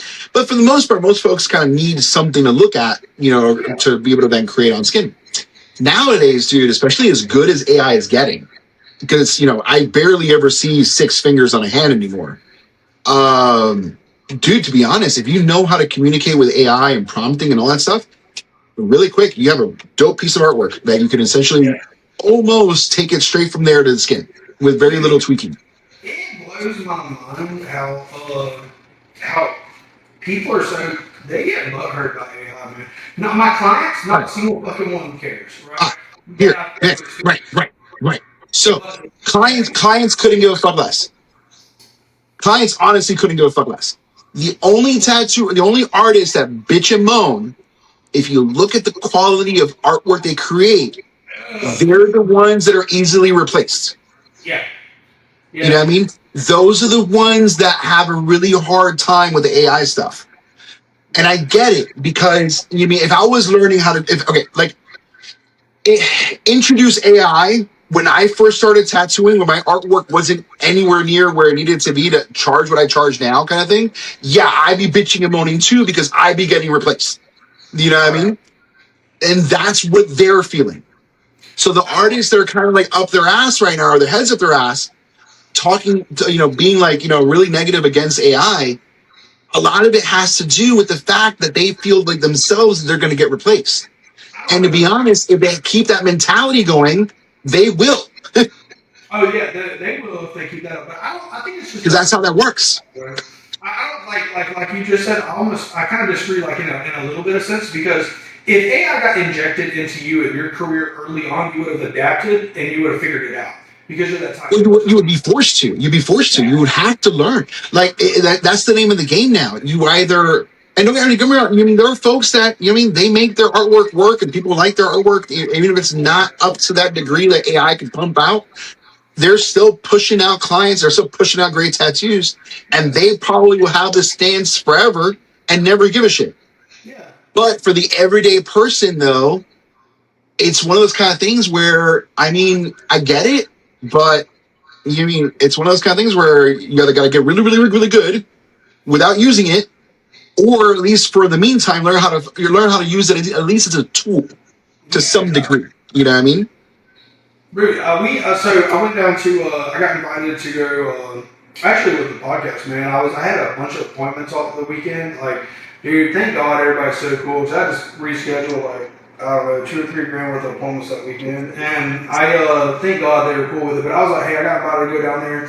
And they were going to, and I don't know all these people, you know, so it was really cool to me, but I was like, fuck yeah, I want to go do it. I want to meet Paul Booth and fucking Carl Grace, you know what I mean? Like, yeah, let's go do it. And other guys, you know what I'm saying? It'd be fun, you know? I've never met these dudes, you know, I don't know them. They might be awesome or suck. I have no clue, you know, it turned out they were awesome. But, or at least my experience with them. And they, but I want to meet them, you know, it'd be fun, you know? And so I went down there, bro, rescheduled all my appointments. They were super cool. I was able to do it, and it all worked out great. Well, me and the wife and son, we shot down there, bro, spooky. And, you know, I got to go over there to Carl Grace. And I tried not to, like, fucking bug them because they were tattooing and shit, you know? But I wanted to meet them. And so I got to do, like, a little short interviews with them. And like I said, I want to be respectful and not take a lot of their time. Because I know they're busy, but I went over there. I was talking to one of the parts of the conversation with AI got brought up really fast because I wasn't there very long with Paul, and so I took that clip like I was telling you earlier about, but I took that the thing had it chop up, you know, pieces of that interview as well, which is on YouTube or whatever, or on this channel, but. They were, you know, he was talking about AI and that he likes it. He uses it as a tool. And I had heard him talk about it previously a lot, or at least in a few things. I say a lot, but a few things that I had viewed that he was discussing it in on like YouTube or whatever it was. Well, I posted that on my TikTok, right? And as of right now, right, like I posted that. I don't remember when I posted it. I don't remember. It'll take super time to go look, but I will say. All my comments is blowed up from that, and it's gotten like, let me see if I scroll through really, really quickly and see. Everybody is fucking fighting and arguing on that page about that, and it's all like stemming from the conversation of AI. So, it's 44,000 views, right?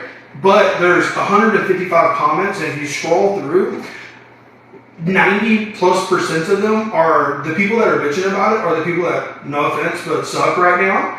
And maybe they'll grow and they'll be awesome. You know, maybe they'll do way better than I ever will. But like right now they're not. And I feel like it's a personality type. I feel like it's just like with TikTok, man. I'll have the people on there, bro. Sometimes I'll have a whole discussion with the client if they've never. Most of my clients now, a lot of them, that they're like they expect me to go live, so they want to, right? And I have a lot of clients ask me to. They're like, "Fuck yeah, we're going live today." And I'm like, "Yeah, if you want to, like, sure." Yeah, you gotta have fun with it. Yeah. Yeah, it's fun. And if it's not fun, we'll turn that shit off. You know, like, you're the right, exactly, yeah. You know? And so I always tell them that, and I kind of go over this whole thing of how it works and all the things, but, you know, because they see it from their perspective, not from in here. So like, I go over all that, but I always tell them, like, hey, listen, if I think it's that type of personality type of a client, right? You know, you got some clients that are like, this dude or this chick thing, or give a fuck what these people think. You know what I mean? Like, right. You got some of them though that are different. They might get their feelings hurt or get offended or like, you know, whatever it is, get iffy about things. So sometimes if I think it's that type of personality type, I'll be like, hey, listen, you know, sometimes you got a cricket that comes on here once in a while. If at any point in time they piss you off or bother you in any kind of way or have any questions, you just tell me and I'll turn that shit off. Or I'll answer your questions or whatever. But most of the time they're just retards. I don't know if we use that word, but essentially what it is. So, but I was like, you know, man, I love it when they get on there. Like every once in a while, you'll get one on there and they're just talking shit, right? And the first time this happened, I like stopped and paused, and I was like, oh shit, are they right? I don't know. Like, let me triple check. You know what I'm saying? I'm like, nah, it looks fucking dope, you know? And but so I clicked on their profile, and it was like some person. Obviously, I'll never name these people, but it was like some person that just is horrible, you know, like. Right. I'm like, dude, listen, if you got on my live, right, and you got on there, you're like, well, so that face looks fucked up, bro. She looks like she got Down syndrome. I'd be like, oh, okay, God, let me fix something. I need to reevaluate.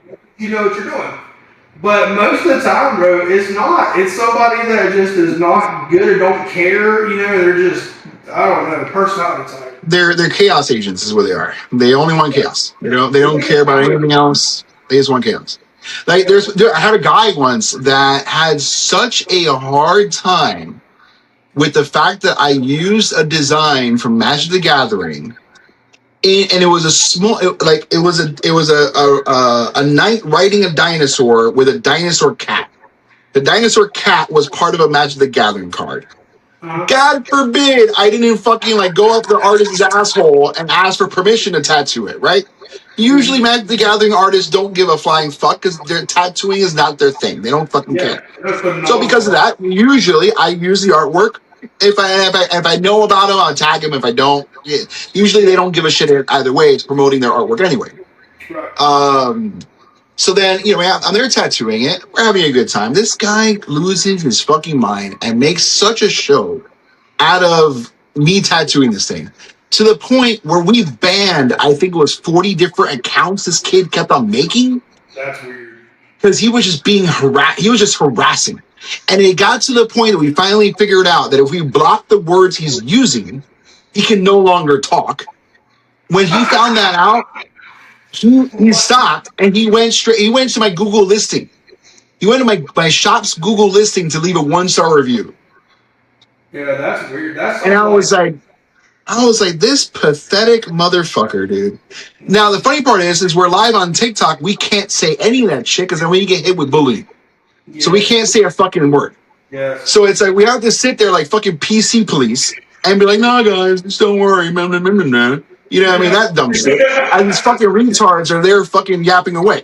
Yeah. You know what I mean? But exactly like you said, a lot of the times, 9 times out of 10, when you click on their page, it's either somebody that just started tattooing yesterday, barely has a concept on the idea of tattoos, Yeah. or it's someone that has never touched the machine in the first place. Yeah. And it's like, okay, thanks for your input. Appreciate it. Yeah. Thanks for the engagement. You know what I mean? As you do what I say. It helps the algorithm. Like, dude, that big evil chess piece I did that went on my buddy. Fucking phenomenal. Dude, we had so many angry, like the really hardcore Christians that just like have a really hard time with that imagery. We had a lot of them in there telling us that we're going to go to hell. Really? Oh, it was intense. We had 3,000 people watching at a time. 99% of the comments were saying that we're going to hell. That's insane. And they were, I get it. It's a pretty brutal piece. I totally get it. You know what I mean? Like, I completely understand. Me personally, But it was funny because we were eating it up because at the end of the day, yeah, sure, they're against the what we're doing, but they're helping. but it's still blowing us up. Yeah. You know what I mean? It blew it the fuck up, dude, to the point when I was done doing the tattoo, I had like 20 emails of people that wanted to get tattooed. Yeah. So in my head, I'm like, dude, I want to do more tattoos like this now. You know what I mean? Like, you didn't stop me for anything. You encouraged it. Or, People like that are weird, man. I had like I believe in Jesus, obviously. I just find that super weird. You know, even like well, you know what it is, man. It's that you have extremes of everything. You know what I mean? We have extremes of everything in life. And that's just how it is. No, there's not one group that's bad and one group that's good. There's no such thing as that. There's extremes on every side.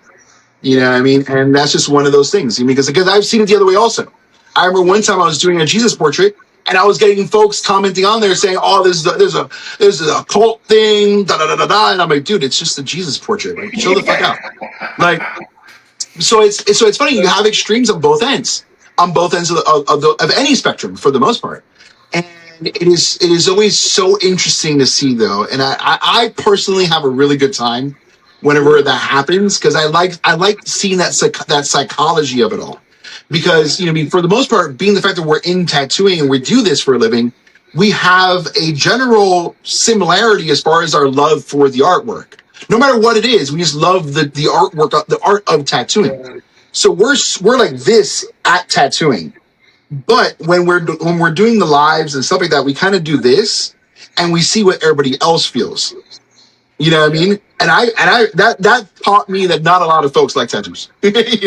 Dude, I yesterday, you It's not remember as popular as we think it is. so I tell you what I just tried, man, and I think I'm about to shut it off in the next day or two. But I said, you remember I emailed you or whatever, and I told you, or not emailed you, but I messaged you, and I was like, we were talking over, and you know how like I said that you could use because I had just found it out, so I thought it was fucking cool, right? So I was like, interesting, let's try it out, you know? Because I'm like down to try shit, yeah. So you could like use like the emails and phone numbers and names of like your customer list, and you can take it and put that into like the meta world or whatever, like Facebook and Instagram and the ads manager, and it will connect and cross-reference that with like all these like whatever like known accounts that they have, and then they have all that fucking data, right? That they could pull for like sourcing your audience for marketing, right? So anyways, I was like, that's fucking genius. Let's try it. You know, it sounds cool. You know, sounds legit. Let's do it. Like, why wouldn't that work? You know. So, anyways, I did it recently, and which, mind you, I still suck at this. I'm wasting like $10 or $20 a day right now on that just to try it, and it's totally wasteful. They, for me, I suck at it. There's geniuses at it. I just suck at it. So, but this lady the other day, bro, so I got it set up where it's automatically replies to what you say, right? Because you get some, you can implement like your own questions and stuff in there. And this poor lady, Margaret, bro, she accidentally clicked on it, right? I guess she was looking at it or whatever, and she accidentally clicked, so it replies automatically back to you based off of what I made it do, you know? Because I said all this shit, right? Well, her first fucking message was, I don't want a tattoo, tattoos are for scumbags. And then the next one, so it kept messaging her back, so she's arguing with my fucking Facebook ads manager. The last one, she's like, I said I don't want a fucking tattoo, you bitch. And I'm like, what do I do? It's just like... No, that's exactly what I was talking about. Yeah, so it's funny, man. Like, you know, like I said, we love it, but a lot of folks don't. I thought it was cool as fuck. I was like, I'm not going to post this, but we have a group chat, my tattoo shop, with all of my artists and like and their spouses. So like, I was like, fucking send that. Y'all gotta that. Great. Oh, Margaret's pissed, man. God, it's awesome, man. It's like I said, it's kind of like it's always kind of funny too. Is like you can always kind of see it in somebody's face when you tell them you do tattoos. It's like because I mean they think of tattoos as like $40, you know, like shit tattoos. They don't think that tattoos can cost a lot of money, and people that come get those tattoos are not just everyday schmoes. They're usually people that are doing really well in their life. You know what I mean? Like, you know, to be able to afford to get tattooed. So it's kind of funny. I love telling my neighbors I do tattoos because I like seeing their face and like seeing their face be like, yeah, that makes money. I'm like, yeah, makes a little bit of money. So it's always kind of fun to kind of like get their view on it, you know? Yeah, I feel like in my experience at least, mind you, I'm like a poverty area, so maybe that's what has to do with it. Like my wife, actually, we were talking about this, and we were talking about it in relation to somebody else that we know, and they do tattoos, and their girlfriend or whatever they were talking to, or whatever it was, and we were like, yeah, like this and this, and without saying names or anything like that, but she's like, well, that person probably thinks, you know, because like girls think tattoo artists make a lot of money. And it's like, she's like, people think they do. And I'm like really? I you know, I'm on this side of things, not that side. So my whole world revolves around tattoos and family and these things, you know. So like, it's my fucking world, you know, my world, you know. So it's always interesting, like, again, the perspective. So I'm like, what? Like, do they? Like, do they not? I mean, yeah, we make good money, but like, we're not balling, you know what I mean? We do. Right. Well, in comparison, because that's all relative, right? So it's one of those kind of things where it all depends on what someone considers to be balling. Like for us, I mean, we have our struggles and whatnot. So to us, we may not see it that way, but to somebody else that doesn't make anywhere near as much, because obviously some people, you tell them how much you make, and they don't put into account that there's bills we got to pay, there's overhead to it all, you know, and this and that. So they only see the money that's coming in, they don't see the money that's coming out. Yeah, exactly. So they all automatically would think the complete opposite. They would be like, "Oh, you must be rich," and it's like, "Nah, guy. Like, we have so much going on that it's like it's not just that." Yeah. So it's interesting how that all kind of plays out. You know what I mean? Did you know? I know with me, man. So I know. Sorry, people booking clients for or booking appointments for talking. I had my stuff set up like automatic, so they just do it online. So I do half the time. I don't even know what I'm doing. I just show up and I'm like, we'll figure it out. Right. I either do or I don't, So it's just crazy. Right. But now, did you notice like a difference as you started raising your prices? Like, would only like not only like I'm sure you noticed the difference because I've noticed that you're further along with me, right? In so many ways. But I noticed like when I changed the hours in which I conducted business, I got less riffraff coming through and like fucking crackheads and whatever that are drunk people or whatever, Right. Well, because night. nighttime is usually when that happens. Right. That's just because that's the folks that get off of work, whatever the case is, they might get a couple of drinks, and that's where the riffraff kind of start coming in. Yeah. But yeah, I have noticed that too. That when I started, because usually during the week, I'll start like at 9 a.m. We'll start like nice and early, the whole thing. Usually we're done before like 5 or 7 o'clock around there. So it's like we don't really see, and we have a bar that's there in the corner at the studio. And to be honest, we don't really get a lot of folks that kind of like travel in from there. And I don't know, it's been super chill for the most part. We have a tobacco shop downstairs that's in and out all day, and we'll get more walk-ins earlier in the day than we would do later on at night. Yeah. Like later on at night, once it gets dark, and don't get me wrong, it's dark as fuck out here. Like there's not a lot of lights. So it's like I think folks just don't like to drive around at night. You know what I mean? So like during the day we'll get folks to come in, but not so much at nighttime. Yeah. Did you notice like a difference on the way?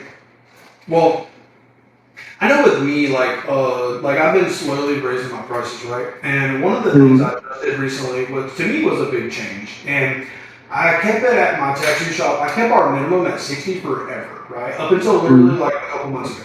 And I got thinking about it, I was like, I don't never charge nobody $60 for anything, Like, I was supposed to listen, if you want, so like with me, let's say like somebody comes in while they're here, if they want like a star on their thumb or whatever, what I'm saying? Like, dude, just tell me I'll fucking do it real quick. Like, or I'll charge you $50. I don't know, you know what I mean? But like, I'll charge you 20. Right. I don't know, 3 seconds, it's no big deal, you know what I mean? Now you gotta be careful of that, obviously, because there are people that will try to take advantage if you let them. However, though, I changed my minimum to 150. And then, so what I did is I started like slowly, incrementally, like in increments, like increasing my pricing.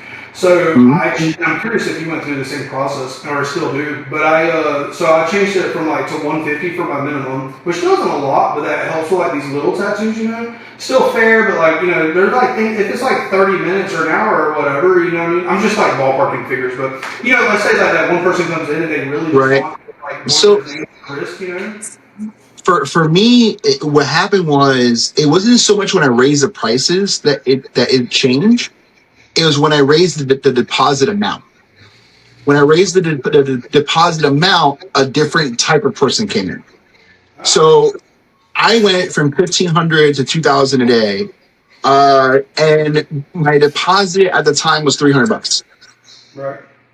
Yeah, I think it was $300. And the same kind of folks would show up where they wouldn't care, they'd cancel.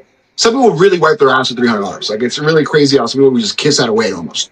And when I raised it to, if we're doing one session, it's $500 deposit, and if we're doing multiple sessions, it's $1,000 deposit.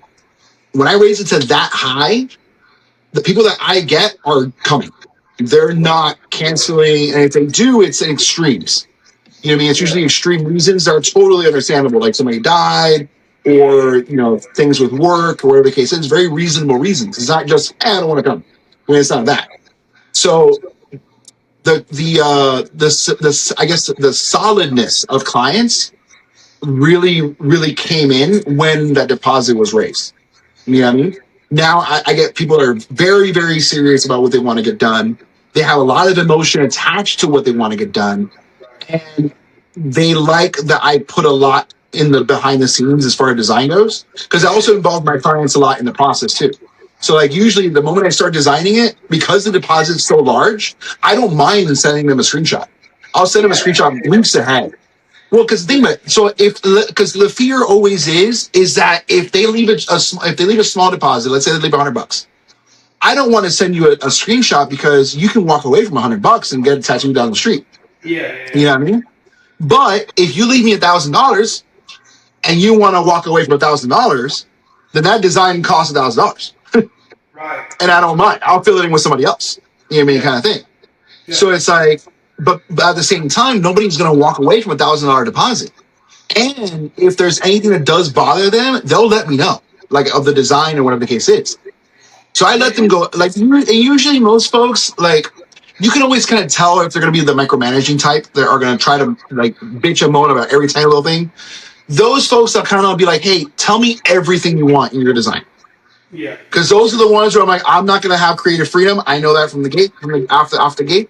I'm making you a design that you want to get tattooed with my very small input. So at that point, those micromanaging clients, usually that's the way I kind of work with that. I let them essentially design it. I let them tell me what they want, and then I kind of create essentially what they want, within my vision, so to speak. Then I get other folks that are just happy with getting tattooed by me. They have a general concept and they just want me to make whatever it is. And those, whenever I send them the screenshots, they have a lot of fun being able to kind of interact back and forth. And because the deposit is so large, they're not going to run. They're not going to run with the design or the case is. So it's really easy to kind of like sit with them and design with them. Question, because I've kind of noticed the same thing, but on a lower, smaller scale as far as the financial side goes. So like, with your, I'm curious if it's the same reasoning. What I have a hypothesis, but so with yours, when your deposit was originally $300, and then you moved it up to $500 and $1,000, right? When it was $300, was your pricing still $1,500 for the day? It was still $1,500 for the day, yeah. And then when you moved it up to $2,000, that's when you increased the deposit, right? No, so the deposit was still around the same. The deposit was still around the same, and it was when I started still getting cancellations and people were still like not caring and stuff like that. That's when I raised it up. Did you notice whenever your day rate was $1,500, your deposit was $300 at that point?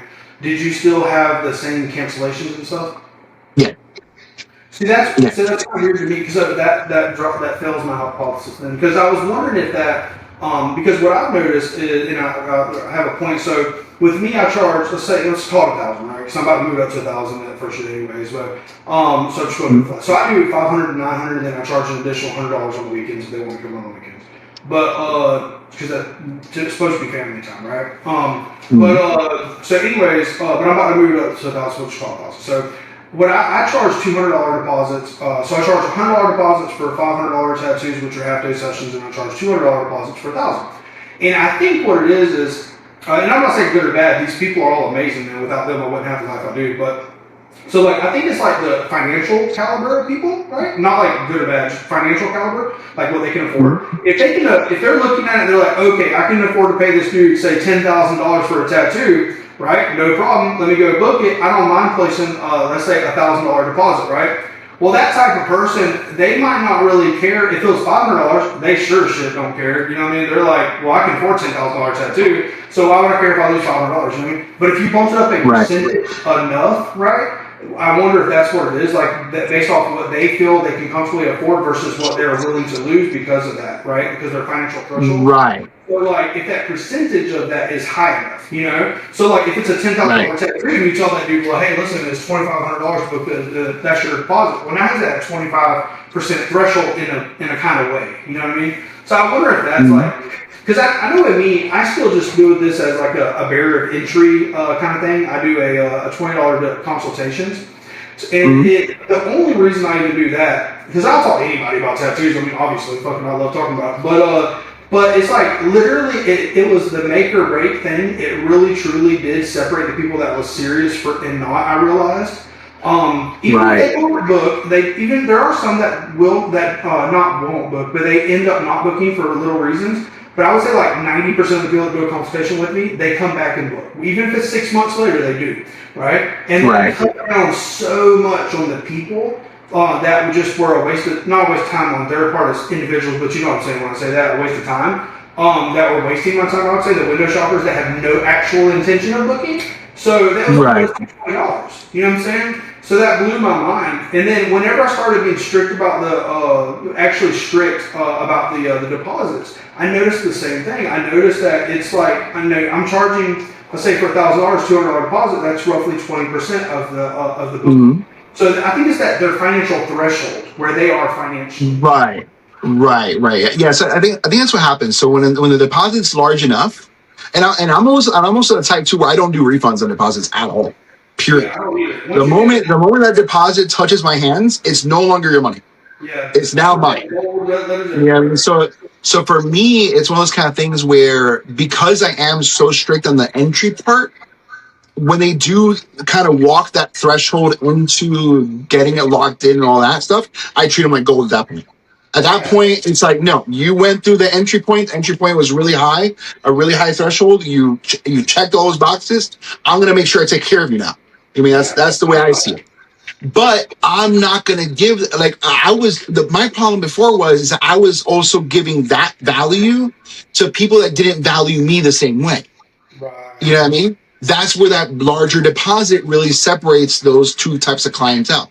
Because the lower deposit amount don't value you as you with your time and your effort that you put into it. The higher dollar deposit, even though they're technically paying the same amount, they're both going to pay the same day rate, but one deposit's this price, the other deposit's that price. By the deposit entry level being so much higher, means so much harder to get through, they appreciate your time as much as you give them. You know what I mean, kind of thing. So that's where you start developing a much different clientele base. Yeah, that like exactly. So like the type of people, because you like, well, let's say right now you charge twice as much as me, so I'd imagine the type of clientele it can be different, right? But I noticed with me, like as I raise my prices, my clientele, some are still like we had a kid in here earlier, or like one of my buddies I was tattooing today. He's a mechanic, a badass mechanic. He does very well for himself.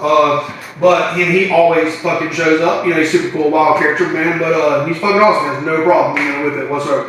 But generally speaking, I have a lot of my clientele nowadays are like people that got shit going on. They have a career and a family, or like they have this business they own or operate, or whatever it is. They got shit. Yeah, like to them, tattooing is not just for fun. To them, it's like to get tattooed. It's a thing. Like it's a high value, and not even like dollar amount, just emotional too. Like it's a very high value art piece to them. You know what I mean? So it's like, no, I think it's good for every artist to kind of get to that point where we're being valued as well, and to some degree, you know what I mean? Because that's only going to help us do better also. Because it's really hard for us to care harder if we're not being cared for either. You know what I mean, kind of thing. So it's like, that's where that balance of it all has to kind of like link up. So and I think I don't really think it really matters the actual number. It's more of like, what does that feel like to somebody else? Right. You know what I mean? It's to somebody else. Is that a big thing for them? And they're going to put the same emotional value into it as we are. Yeah. You know what I mean? So yeah, at the same time too, it depends if it's there. Because some artists might be living in an area where that's just not the thing. You know what I mean? And they may be looking for it, hungry for it, and it's just not the case. And it's all depends, and also it's all different for everyone at the end of the day. You know what I mean? I think too, man, like, and well, you're further along, like I said, than me then. So, like, my thing that I'm noticing as I'm able to increase my prices, I'm noticing that I'm able to afford more for the clients. Like nowadays, bro, I know if I want to DoorDash, and I'm not fucking rich by any means, but if I want to DoorDash some people some food that day, my clients, then I just do, And I think about that as in my mind. Now, I don't tell them this, obviously, but I think about that as in my mind as a reinvestment into my business and them, I'm like, you're paying X amount of dollars, and I factor that into my, my overhead, basically. I'm like, okay, in my mind, I know that, we can now give you this, and we can give you more and more value. Right. And that's what it's all about, is the more value thing. Like, where can I add more value in every fucking area as you're spending more money? You know what I'm saying?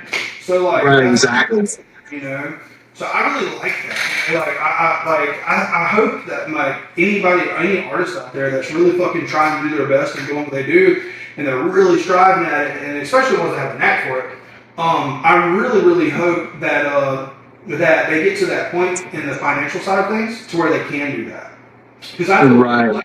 Well, you know what I mean? It kind of, and it really, I think, honestly, what helped the most is having somebody like next to you that helps you with that too. You know what I mean? Like like you saw with the seminar and all that stuff, like how I met with my wife. It's yeah. like having her be such a good, like, being such a pillar of support Yeah. is huge. It's absolute. It's the only thing that helps us to actually do as much as we can for our clients because we know we have that support. You know what I mean? And that's massive. It's massive, massive, massive. So I think a lot of the time, and don't get me wrong, there's artists out there where maybe they don't have a lot happening where it's really easy for them to handle by themselves and they can make it work. But dude, it's one of those kind of things where it is very difficult to scale alone. And and it's hard to do this alone. I mean, obviously it can't, but yeah, you need a team, bro. Whatever that team looks like. Yeah. Whether it's your friend, you hire somebody, Yeah. or whatever. To me, that team has always started at home. Yeah. See, I gotta You know, like that AI thing with the phone, by the way. Did you try that out? Oh yeah, yeah. I actually have it set up. It's let me tell you, it works so nice for telemarketers. Love it, man. Like, so now I love that thing because I don't stress about the phone being answered anymore because we're like a very like open door policy shop. Everybody knows we're here, you know, so Right.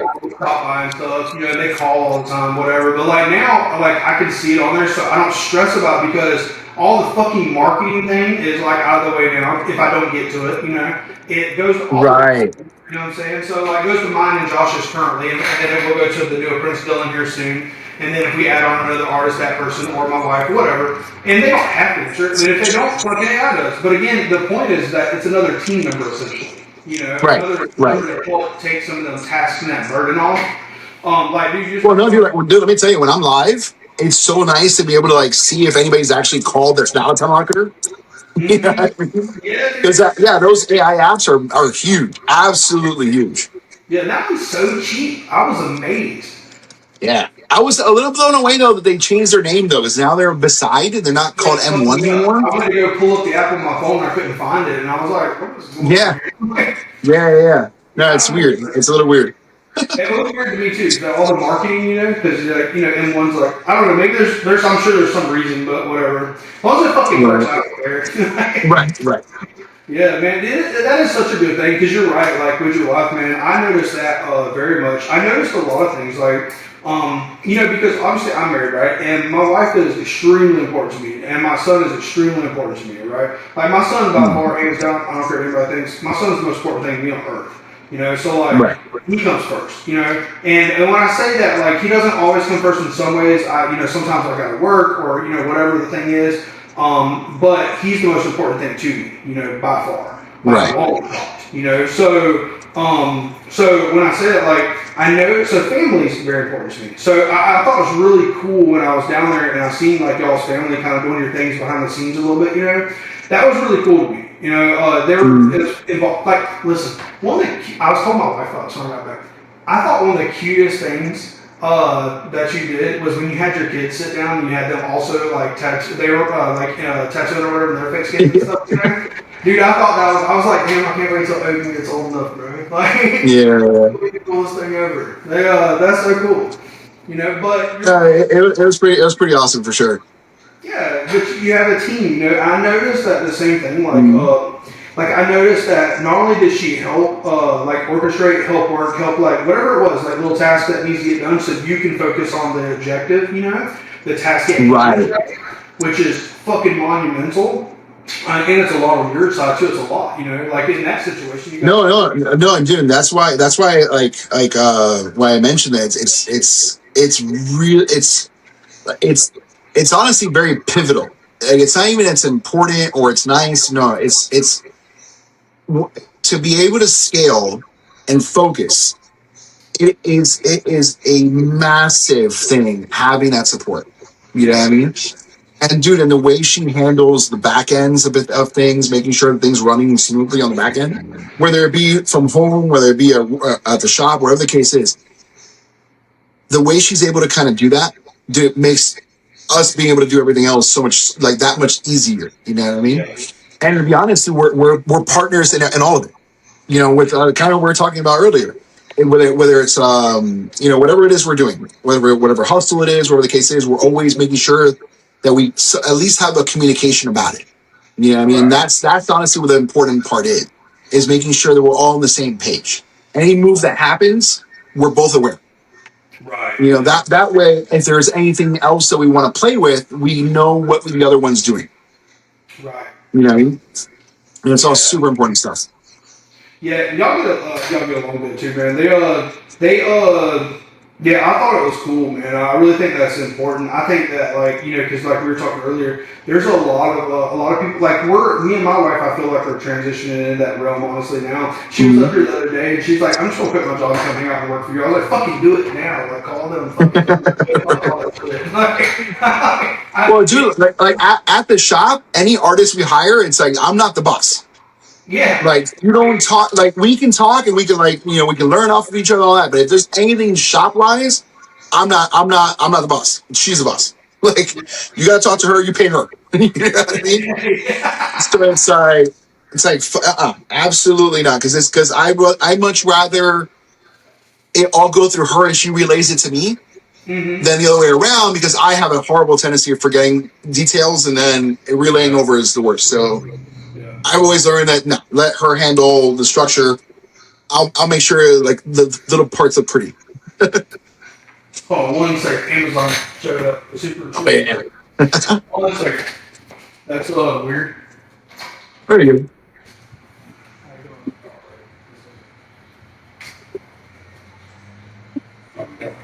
Thank you, brother.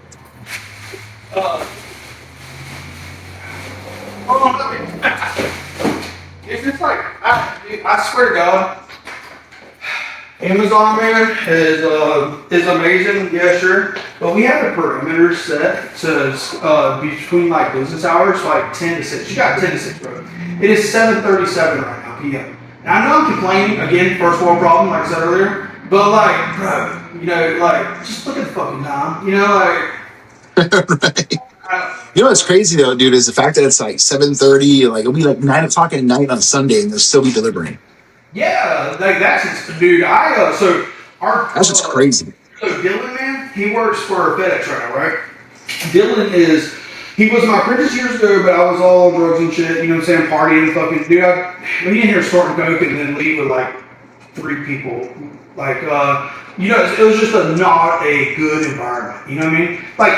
I would never let nothing happen to him or nothing like that, but it was not good and conductive for a person to grow, or even me, you know, or anything. I was just fucking wild, you know. So, with that being said, you know, Dylan is fucking awesome. I look at him like family. So he's had a key to my shop for almost 10 years. You know what I'm saying? For like fucking 7 years or whatever it's been, right? Well, anyways, long story short, he works at FedEx now, and he's about to be leaving FedEx as the first year and coming back to apprentice now, where now I do facilitate a very good environment for growth and all that. But I'm super fucking pumped about this, you know, because if anybody deserves it, he deserves it the most. And he's got a degree in art, he's fucking artsy, like he's the perfect candidate, right? But so very excited. But he works at FedEx, man, and he didn't want to, and I also respect him madly for this. He didn't want to dip on FedEx, his boss, because it's holiday season. But bro, he's been busting ass like 6 days a week, literally for the last like year plus there. And it's not an easy job. You know, like, I sure as fuck don't want to do it. You know, I respect them so much. Again, like you said, it's 7:30 at night. That dude's probably got a family and stuff too. You know what I mean? Like, I can man. Like, no, dude, whenever I see him deliver late as shit, I'm like, God damn. Like, out here I don't know. I don't know if I'd be able to do it. I don't think so either. I know, I'm definitely, like what your wife saying this, and I'm not trying to get too much of this on this, where people can watch in live, whatever, watch live, God, I'm so used to being live. Watch, I look at the TV and stuff on the wall over there. Watch this later and see, but like, when, y'all, like, for the way, y'all have found, I would imagine, and there's probably people that may watch this that kind of goes through some of the same stuff. And Mm-hmm. they're like, and they're trying to figure out the balance and things. And everyone is different, and every situation is different. Like in our situation, your wife is like a big personality, right? She's awesome. She's very good at communicating. She talks, and all that. My wife is a wonderful personality, but she's more reclusive and like she's not super social. She's very social and very sweet once you get her talking, but she's not the one that's going to go out of her way to talk to you, right? Right. So like with me, that I'm the and my wife's not. Well, my wife can be computational, but like I'm the one that like really has to deal head on with things. As far as like if there's a problem, come to me with it. You know what I'm saying? And I'll handle it. It wouldn't work for us and our dynamic because of the personality types. But though, there's other things though where she fucking absolutely, like right now, for example, she's got our son at the house and she's had him all day by herself. And he's a 4-year-old. Right. He's wild, bro. I mean, he's wonderful, but he's a lot. He's 4. So I'm definitely going to be bringing home some flowers or something. I don't know, just because. But again, that's a task that she's alleviating off of me, so I can do what I need to do. You know what I'm saying? Right. And that's what's it. Yeah.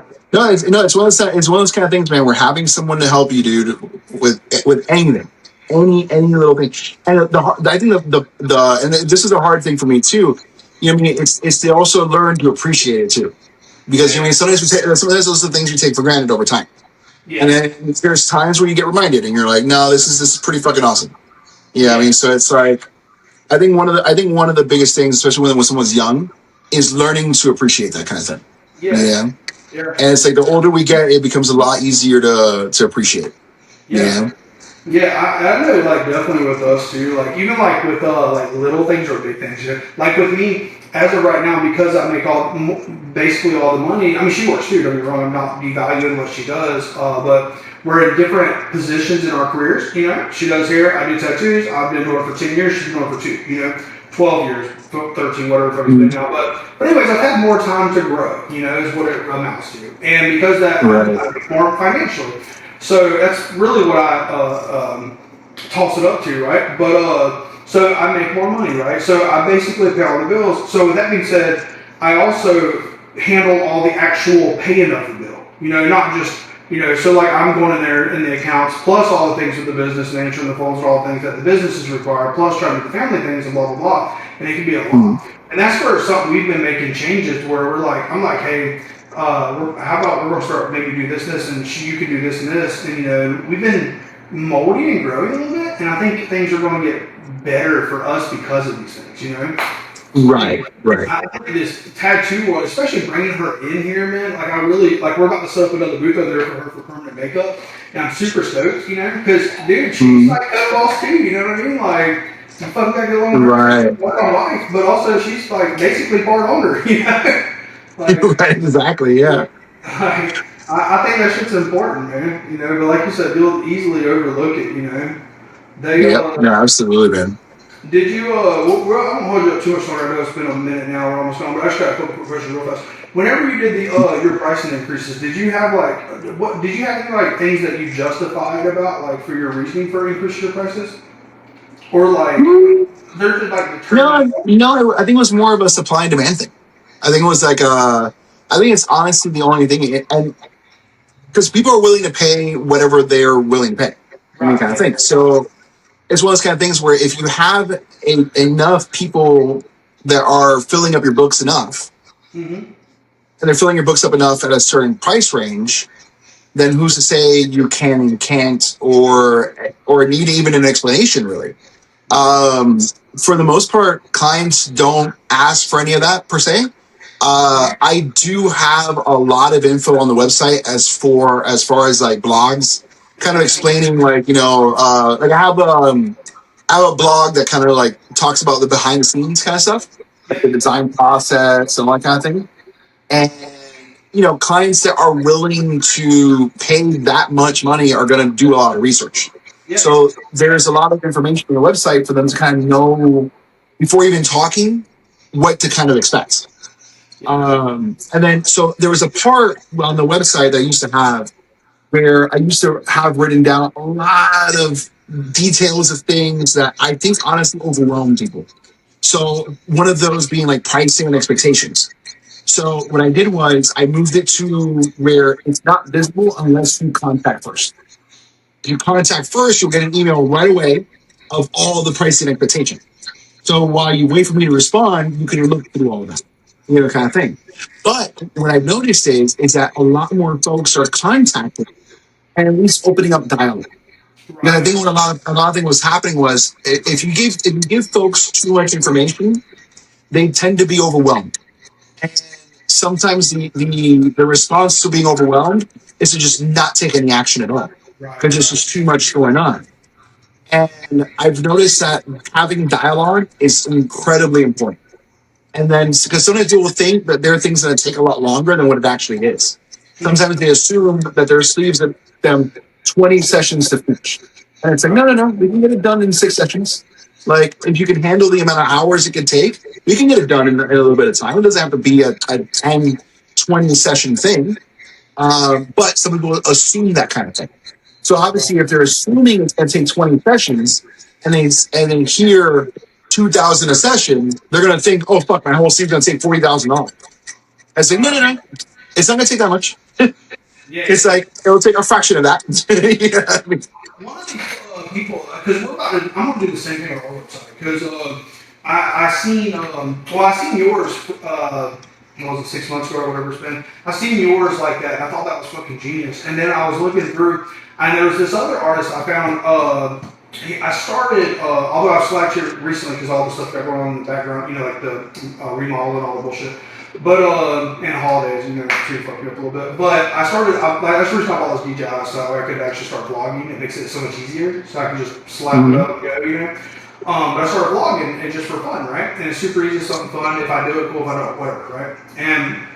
But I seen this artist on there named Josh. I had to pull up his last name to give him credit for that. But he's a phenomenal artist. Let me see if I can pull it up while I'm running my mouth. But he actually, on his website, not only does he do phenomenal tattoos, you'd probably like it. I know you would.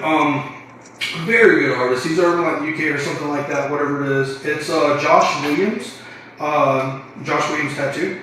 He vlogs his like whole day, right? Which is kind of cool because the way he does it, man, he's very monotonous and like he does the same thing over again, kind of thing. You can tell he's got very good structure. But aside from that, plus he likes fucking his cappuccinos in the morning, which I'm a coffee junkie, so I love that. But his website though is interesting because on there he has a section like that, and it's got a bunch of tattoos that he did. And next to them is how much they costed and kind of why, but briefly, right? So it's like a general idea of, so that way people are like, oh, okay, well that one costed about this much, and this one costed about this much, and this one took, and it took counting sessions with that price. Okay, cool, because I think like over there where he's at, he's doing well. I want to say I was looking on his page because that's what gave me the idea for the extra money on the weekend thing to incentivize people to book Monday through Friday, and because he does the same thing. I think he charges like, I can't remember what it was, like 1,200 pounds or something like that, Monday through Friday. And then to come in on the weekend was an extra like 200 pounds or something like that. And which was interesting because I was like, man, that's genius. That would incentivize people to come in Monday through Friday. And for the ones that don't, and the ones that don't, well, they'll pay extra. You know what I mean? They will. And I noticed in my experience, it's less money. It's half that, so I charge an extra $100, but they don't mind at all. If they're wanting to come on the weekend, or if that's the only time they can make available, they're like, yeah, fuck it, we'll do that. Or some people are just like, yeah, I just want to do it on Saturday. Yeah, for me, I kind of feel a little weird about it though, because it's like you're kind of like, okay, like if a client can only come in on a Saturday or Sunday, let's say it's a single dad or a single mom, I feel like I'd be punishing them for only being able to come in those days. You know what I mean? So it's like, but then again, I also charge what I feel is a lot. So it's like, to me, more than that is too much. You know what I mean? And so it's like, if I was charging a lot less, let's say if I was at $1,200 a day or $1,500 a day, then I can kind of see that, you know what I mean, kind of thing. But it's like, and it's funny because I'm probably thinking of it as my $2,000 is a lot, but somebody else might look at $2,000 and be like, no, I paid $400 more to come in on a weekend. Yeah, I mean, like somebody else might not see it that way. Yeah. So yeah, it kind of, I don't know, it can be viewed both ways, I guess, right? Because it's like, on one hand, it can be viewed as punishing a client for only being able to come in those days. On another hand, there are those clients that do see the value in that.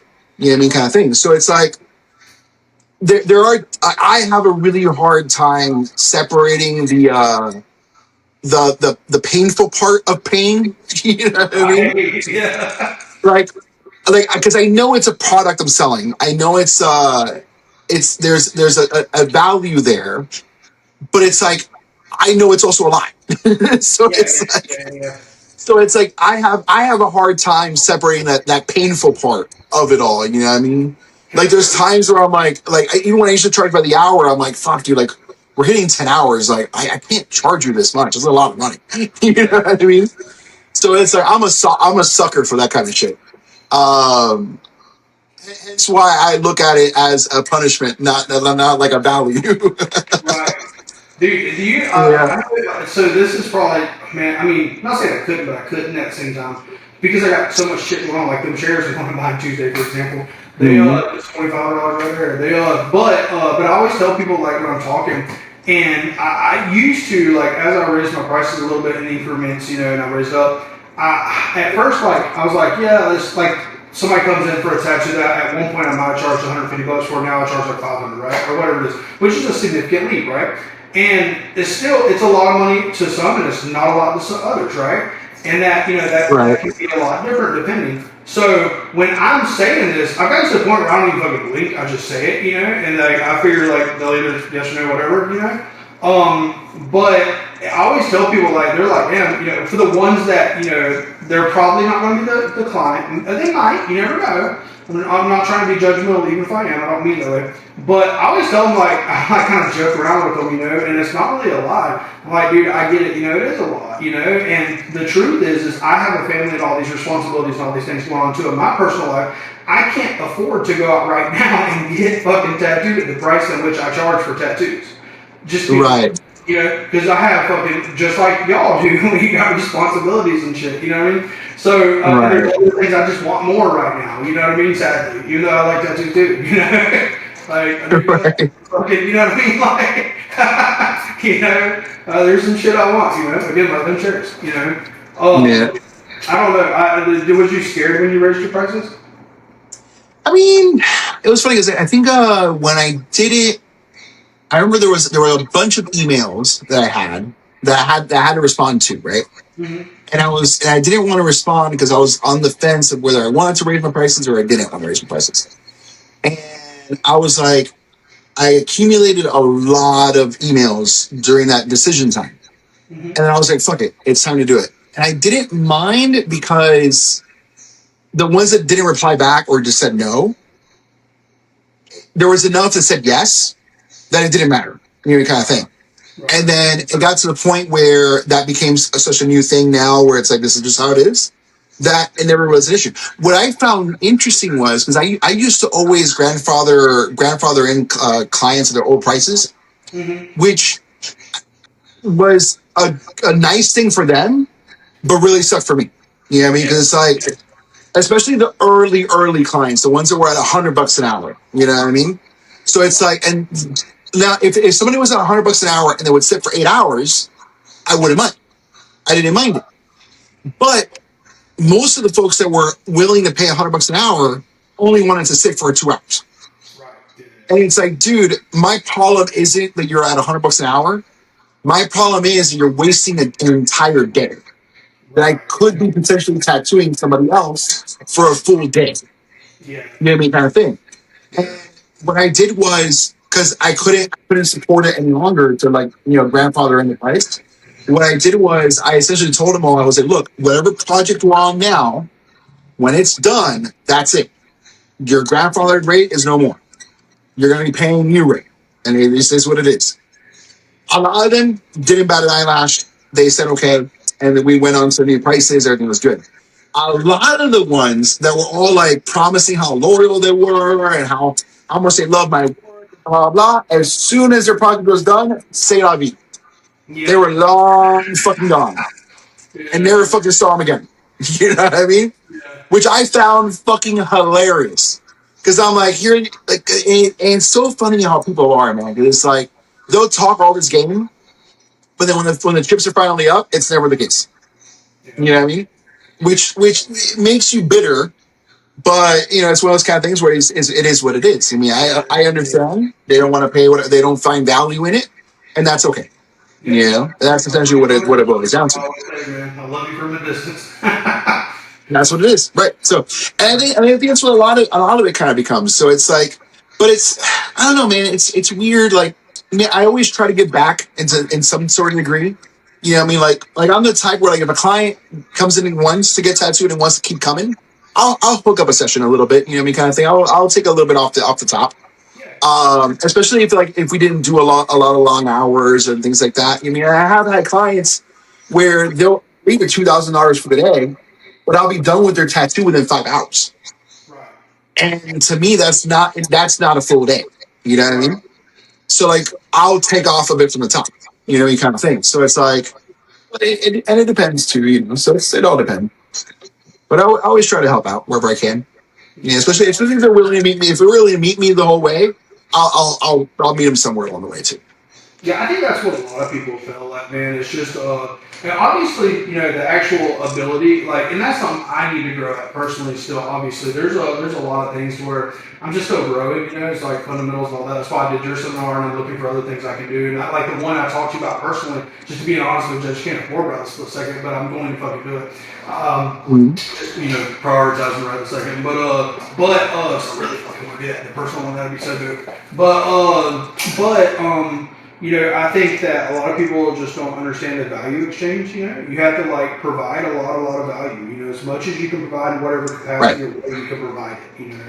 And that looks different depending on what it is. Whatever the product or service is. Sometimes, man, it's literally just handing somebody a bottle of water that's cold. And or sometimes ordering them food, or sometimes like texting them back a week later and say, hey, how's the tattoo going? You know what I mean? Like, Right. So different things, different people, That's why I even made a post on TikTok, and there was like, I don't know, 10, 20, 30 people, whatever it was, commented on it, but it was interesting because I wanted to see that. I was like, hey, if you ain't got a tattoo, and what was the thing that really like tipped the bridge for you? Like, what was cool? What did you like? And that was like interesting things to see from people. They were like, like one of them, that was one of the things, to get that follow-up test really meant a lot. Or, the other person was like, I really love it when my client knows like I have like glucose, blood sugar level problems, because, whatever that is. And they'll buy me food or make sure that I'm, good and hydrated. Or another person was like, well, I just like it that like my artist makes sure that the AC is like good and asks me because I'm a small person. You know what I mean? And like, so it's just like different things, And it's not even always. But you know what's funny about that though? It's so sad that the bare minimum is what's such high value. Yeah. You know what I mean? Because that's not a lot. It's really not. No. Like making sure your client's good, texting them if their tattoo healed okay. Like it's very sad that we're in an industry now where that's rare. You know what I mean? Yeah. That's kind of it. Kind of segues back to what I was talking about earlier, the COVID tattooers and all that stuff. Basically, giving clients a shitty experience collectively to the point that they think basic things like that are a unique value. You know what I mean? Within the industry, that's sad. And I think personally that's the reason why the industry is kind of in the state that it is, because it's not the artist, it's the client's perspective of the entire tattoo process. Yeah. I mean, their perspective, because of this massive influx of money hungry dudes that think tattooing is easy. Yeah. The massive influx has changed the overall client perspective. Yeah. Which that's why I was saying earlier that it's very important for tattooers like us to make sure that we earn their trust, essentially. Yeah. So they see us for who we are, not just the tattoos we do. Because anybody can do a good tattoo now. Yeah. You know what I mean? Dude, Like, it doesn't take a lot. Yeah. So I mean, and honestly, the bar is low for good tattoos to be done. Anybody can kind of come in and do that. The question is, are you a good provider of that? Right. You know what I mean? Of the value of that, so to speak. Because they're essentially going to be investing in you now, not in just the tattoos you can do. Yeah. Yeah, I think that's really important. I think a few like key points to like if anybody does watch this, man, is takeaways. Is key points or things that I would focus on. Is one thing that you said previously, probably or whatever it was. I don't know if it was seminar messaging or whatever it was, but and you're right, man.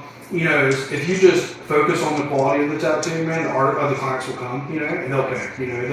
Just get that quality up as high as you possibly can and keep pushing that further and further and further, which is what we all should be striving to do anyways. But and I know that you obviously do. Fucking, I try my best, So we, but then, aside from that, also remember that these clients are not just fucking money bags, and like walking in, they're people, and you should treat them and love them the same way you would want to be treated and loved too, And also, let's be real, without people like this, we wouldn't have the lives we do, which we have a fucking awesome job, you know what I'm saying? And great lives, dude.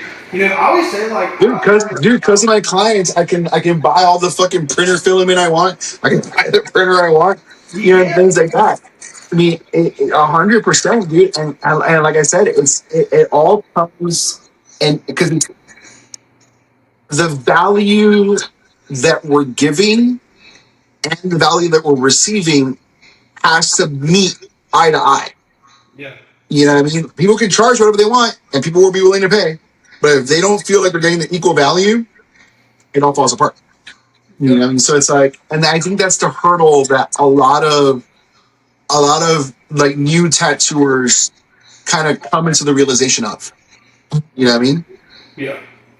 Yeah, man. Well, they here in a minute we'll hop off, so I'm not holding you up too late. I know I gotta get home to the kid here soon too. Oh, yeah. But it's getting a little bit late. But I'm actually just a couple of generic ass questions just because I'm curious. But man, first off, like I said, if anybody wants to find you, I'll put with your permission, your information in the descriptions of every post, so that way they can find you, they know who you are, where you are, and all the things, man. If y'all want to reach out to him, he's awesome. Obviously, check him out. Sport speaks for himself, And you've also just listened to over 2 hours of us bullshitting around. So, I really appreciate you for taking the time, man, to do this. I know we've had this. No, for sure, man. And you're super fucking busy, so am I. So I get it, man. So I really appreciate that. Is there like weird to ask, but like, or not weird to ask, but it's corny to ask, but is there any, if you have anybody that's watching this, a lot of people that's watch this, man, they're going to be obviously somebody that's interested in tattoos, whether it's client or either a client or an artist, and if it's one of the both, if you have a client, it's a client that's more than likely either very much into tattoos or new to tattoos, and they're just curious. Or if you have an artist watching, it's either generally somebody that's very, very, very, very new to tattooing, so they're taking everything in they can, so they're super interested, or somebody's been in it for a long time, right? So that being said, so I kind of multifaceted question, but if you don't mind, if you was to, oh man, that's so sad. Question I just got. Man, I know I'm about to get sidetracked, but man, some of my clients, I had a lady the other day, man, come in and something else just super sad popped about scanning my phone. I could read fast, so I didn't need to, but I had a client that come in the other day, again, another one, and dude, I just want to fucking hug her. She had, I'm not gonna say names and anything else because of what I'm about to say, man, but I'd be very blessed to do this tattoo for this person, and I have a lot of these clients. Memorial tattoos are the most important tattoos to me because I get the most bittersweet fulfillment, I guess you could say, out of it. Like I'm actually doing something fucking cool, important rather than just a cool dragon on your arm or whatever. Right. Which I like the other thing, but you know what I'm saying? Like, so, or covering up like self-harm scars, stuff like that. Like I love all these kind of things, because I feel like we're really bringing positivity to their life, in like these dark days, and through tattoos, which is fucking amazing. When we can do that, that's the coolest thing ever. So yeah, it's awesome. Yeah.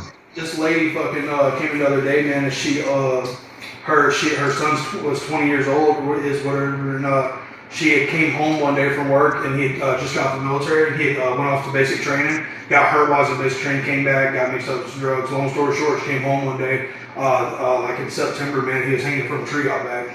Fucking, and and I was sitting there, she started crying, so she's like apologizing and stuff, and I'm like, dude, you don't got nothing to apologize for, man. I have a lot of clients come to me for stuff like that, and of course I don't like openly talk about all these things, because I want to be respectful, and obviously it's hard, man. No, of course. Yeah, I just put one that just messaged me with something crazy, something like that, something that's like, damn, dude, I just want to hug them. But anyways, if you have, so real fast, if you have either a client that's like going to be watching this, is there anything that you want to tell people as clients, whether it's just somebody that's interested in it, not even just getting tattooed by you, but let's say if they're looking for a tattoo shop in their area they want to get tattooed in, like that kind of thing, you know? What would you tell a client that's interested in tattoos, wants to get tattooed, and doesn't know how to go about finding the right person for them?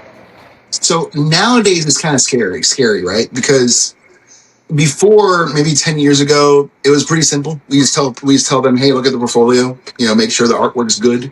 Right. Aside from the ones who steal tattoos from other tattoo artists and fake the portfolio, right? Aside from that, oh no, trust me, that's a big thing. But and that's usually one of those things too, where you can kind of find out right away it's all bullshit kind of thing, like really quick. So, but nowadays though, with AI and stuff like that, and over editing with filters, and because I love the polarizing trick and all that stuff, but it's like some people really put that to the umpteenth degree, and it doesn't look anything like that when it's all done, right? So there's certain aspects that are very difficult for a client to like know just off the gate. So I would say, because it's one of those kind of things that if you're looking locally, it's always great to see a tattoo that's already done by the person, that you see it in person, you know what I mean, kind of thing. But that's always kind of hard because not always you're going to find that situation. Although, if you're grocery shopping though and you see somebody with really dope tattoos, stop them. Yeah. Stop them and ask them. You know what I mean? Because if it looks really good there, it's probably going to look good in their photos too, and they're probably going to be able to do it. So that's always great. The old brick and mortar way is kind of come back because of how easy it is to fake shit. That brick and mortar of being able to ask people, hey, let me see your arm. Hey, who did that? That kind of thing. That's going to be huge. And I think that's going to be bigger and bigger the more we get into technology the way it's going. Because AI can fake the fuck out of videos. You know what I mean? So I used to always say, fuck photos, look at videos. But videos can be fake now. So videos too, super easy. Yeah, so it's one of those kind of things where it's gonna become more and more brick and mortar, seeing it in person and all that kind of thing, which kind of sucks because if you hear about an artist online, you're like, oh, I really want to get tattooed by them. How do you really know, right? Right. So it's making sure that they have a lot of pictures and videos of things that are healed. You know what I mean? It's tough nowadays, that's for sure, without a doubt. It's hard. Do your due diligence as much as possible before you go. As much as you can. Yeah, and then for like the artist, I guess the last question real fast. But the artist, man, my butt's when I'm sitting here. I'm at the tattoo shop still. We still fellowship chairs, very fucking awesome. I will say. All right.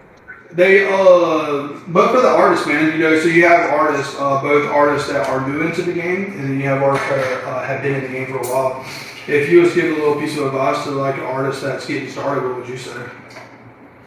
To learn from everything and everyone, because the idea that we're self-taught is only valid if we don't speak to anyone at all. Right. But the truth of the matter is, we can learn from everything and everyone. Yeah. Even if they've only been doing it for a day. If they've only been tattooing for a day, you can still probably learn something from them.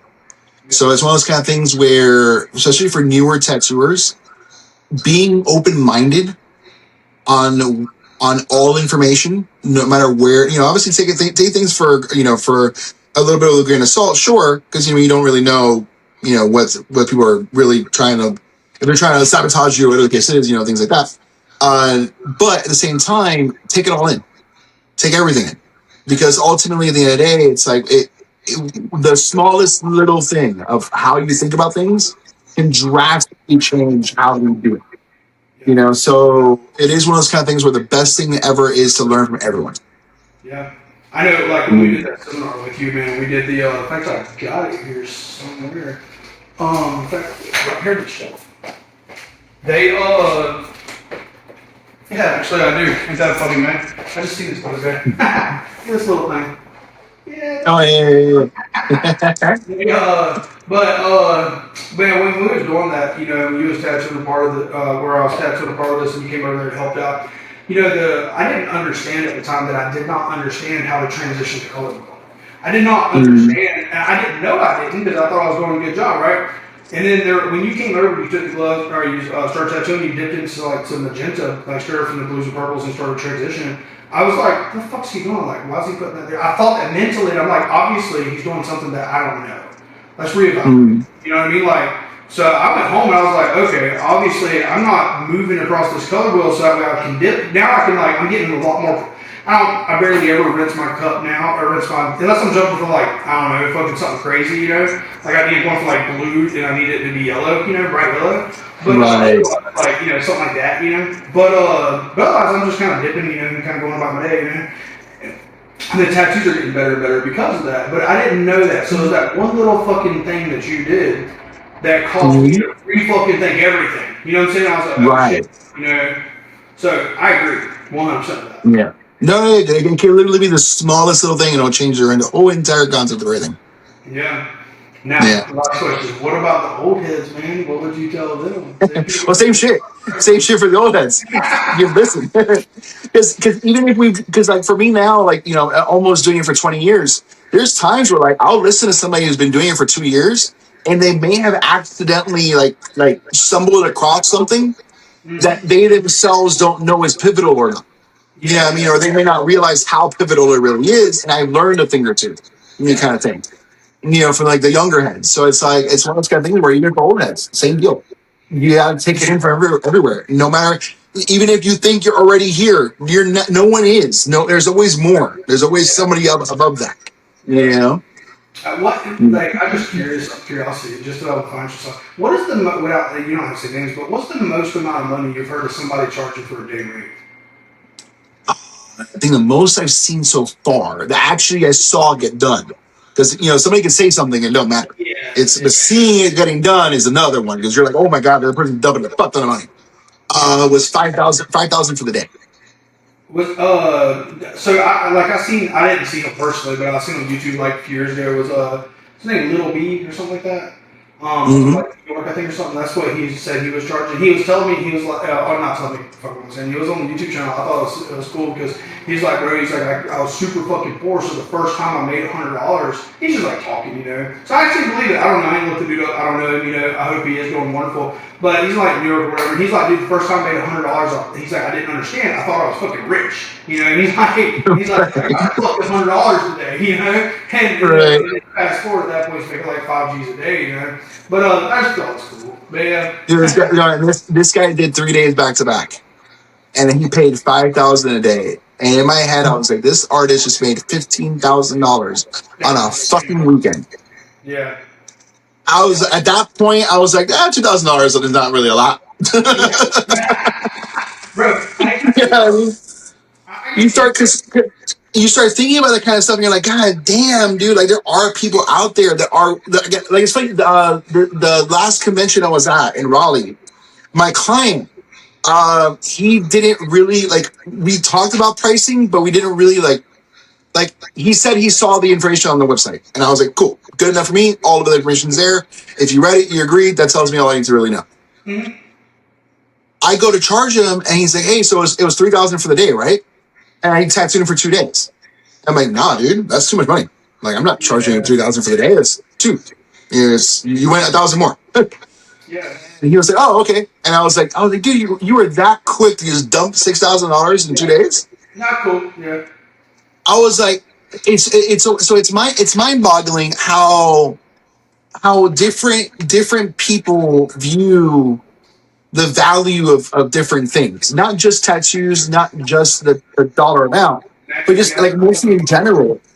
Yeah, like even for a car or something like that. So like it was funny. To super sidestep, I'm getting tires on Tuesday, and last time I got tires for my Jeep, for my old Jeep, was in 2014, 2015.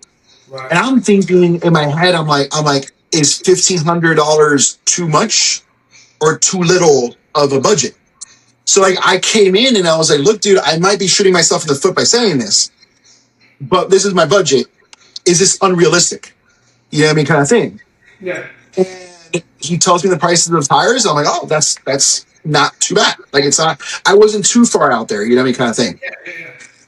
Yeah. So it's like, so it's interesting to see what some people ideas of things are, especially in things of the industry we're in. You know what I mean? So it's always a very interesting thing to see in a psychological sense. Yeah. You know what I mean? Especially being the fact that we're in a bad economy, as they say. Which when you hear $5,000 a day, you're like, what bad economy? What the fuck are you talking Yeah, about? right. So it's like some people obviously aren't feeling it. So it makes you wonder, like, where is the disconnect and where is the connect? Yeah. It makes me, So it's like, interesting. I wonder, like, partially, obviously, that person, I don't know who that person is, but obviously, I would assume that person's artwork is phenomenal. But, No, the artwork is phenomenal, absolutely. But it's one of those kind of things where I wouldn't pay that kind of money. yeah, yeah, yeah. Well, that's Yeah, I what mean, I like think. that's a lot of money. So it's like I could buy a car with that. You know? Yeah, yeah. You just made enough in fucking, like, what, 72 hours to buy a car. A Yeah, nice car, yeah, it's Like, a lot. that's a fucking lot. I mean, Right, but to you and I, it's a lot, but to them, it's not. yeah. It's normal. I So will it's say. like, so it's interesting. It's interesting to kind of like get that perspective, you know? Yeah, and I wonder True. too, like, because when I think about people like that, right, that's able, not just that would, but are able, right, that are able to spend, say, they do a 3 day session, right, or let's just say 1 day, fuck it, let's just 1 day, just jump 5 G's, like in that example, they jump 5 grand on this tattoo this week, cool, that's a special kind of like person as far as their financial ability level, Mhm. what they can afford to do. So, and if you look at like most populations, like there's only going to be every population and every like economic situation that population is sitting in or residing in.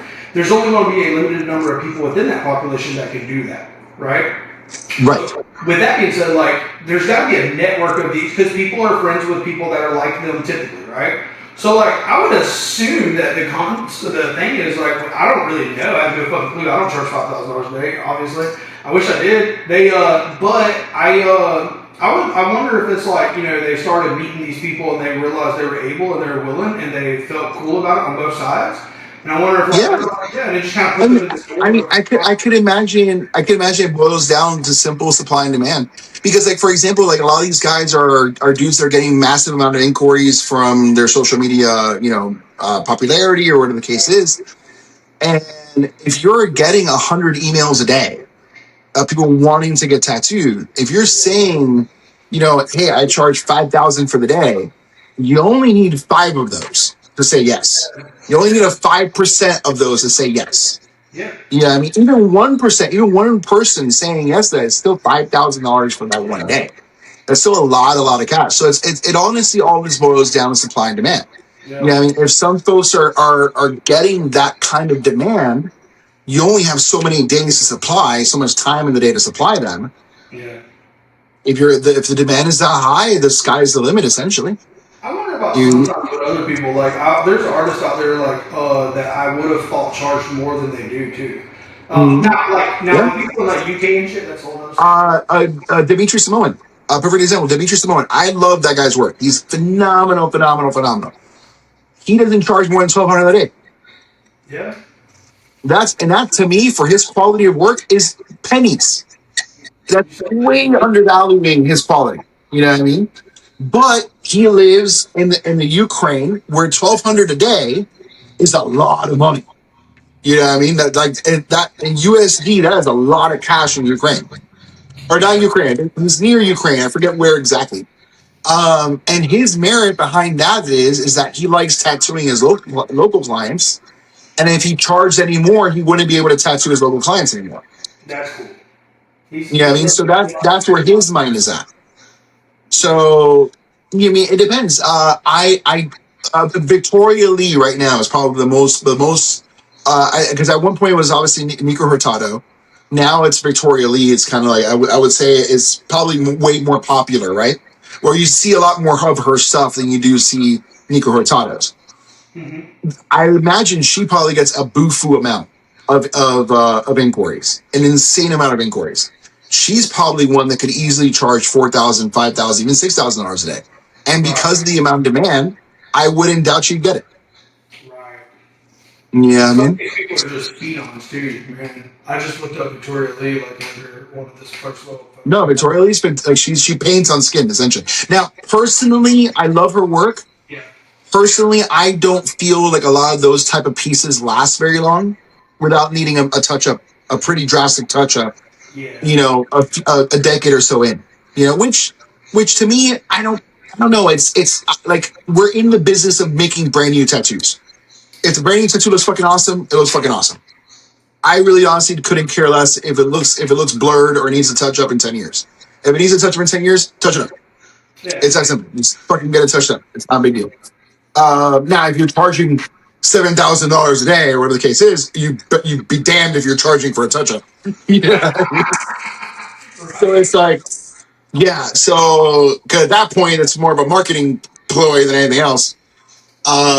So it's like, so yeah, if you're in that sort of a ball game, you know, I mean, you're doing new tattoos and they're looking good. So, but that's more of a personal feeling towards the work, but it's still phenomenal work. You know what I mean? And like I said, again, she's getting that kind of demand. Who's to say that she's not worth that? You know? Yeah, yeah. It looks like that's something else that I was actually interested to do in your the personal center. I think if we do that, when we do it, I shouldn't say if, but I should when. They is skin tones, man. Like realistic Mm-hmm. skin tones. I don't know why. I'm confident I could do them if I just start doing them, but I don't want to fuck nothing up either. At the same time, for when it comes to color realism for skin tone textures, like it's like oh man, I don't know why that scares me. Well, I mean, skin tone is no different than like the color of a fish or the color of an elephant or the color of a lion. Right. It's the same thing. I mean, it's they're and it's funny too because they're we look at it like the muted skin tones like on the face and stuff like that.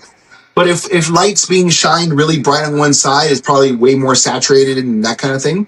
So it may not be just desaturated mobs. It may be more orange and yellows. You know what I mean, to essentially make those skin tones and stuff like that. So it's more of like looking at it, not looking at it as skin tone, but rather what color is that shadow? What color is that highlight? What color is the midtone?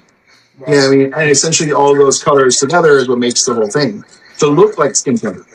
But skin tone is just what we call the whole thing. You Right. know? But ultimately it's just whatever color is here, whatever color is there. You know, that like our eyedropper on photoshopping is grabbing like whatever that tone is. Um, I think I'm just you gonna know? like go ahead. You already like great portraits and stuff, no problem. But I mean, obviously, I still want to get better, better, better. Don't get me wrong, but yeah, I think I'm just gonna fucking just do it. And just like, hey, I'll give one away. Like, as long as it's not like your like sister that passed away a week ago or something like that. You know what I mean? Like some famous person or whatever. Because I wouldn't want to fuck up, God forbid, if I did. Not saying I would, but if I did, or it wasn't like good enough. Mhm. That's like, dude, I turned away portraits for. Oh, don't get me wrong though. When it's a family portrait, man, it's way more stressful. Yeah, like I want that shit to be fucking perfect. You know, like Right? It's funny because there are some times where clients will give me a really low quality photo, and I'll run it through AI to heighten the resolution and stuff like that, and I'll send it to them, and I'll be like, you need to like a-okay the fuck out of this yeah, because I don't know if that person looks like that. You know what I mean? like one fucking You know your kid better than I do, so it's like if the freckles are there where they belong, cool. If not, it's on you, man. yeah, that one chip tooth that he had from that beer bottle at one time. Yeah. Right, yeah. So I mean, it's Whatever. important. Well, man, I won't hold you up any longer. I appreciate you a lot. I know we've been on here for quite a while now. You're awesome, man. Not for sure, man. Yeah, man. Like I said, if anybody needs to follow him or reach out to him, they know how to do it. I'm about to hop off. All this will be posted in here soon. And I can't wait to see you again this next time, man. I'm going to talk to you to come and do a guest spot down here or something one day. We'll see. Yeah, for sure, man. Are you hiring for new artists too right now? Yeah. I have one artist is guest spotting now until February, Mm-hmm. and I have two booths available. So after February, I guess it depends on how many available. But right now, there's two booths available. Awesome. So, people, if y'all are looking and interested and you do some quality things, man, you're just awesome. I'd reach out to this dude before the spot. Yeah. I would have killed for that opportunity when I was like coming up. I mean, honestly, bro, I ain't gonna lie to you. Me and Abby was joking about it, which I don't see us ever doing, but I was like, I wonder if Hobby would hire me. Like, we're just still there fucking saying. Yeah, for sure, man. We're so like built up here, but like I don't know, it'd just be fun. They But yeah, man. I guess I'll let you go, man. Thank you for everything, bro. And I hope you have a blessed night, bro.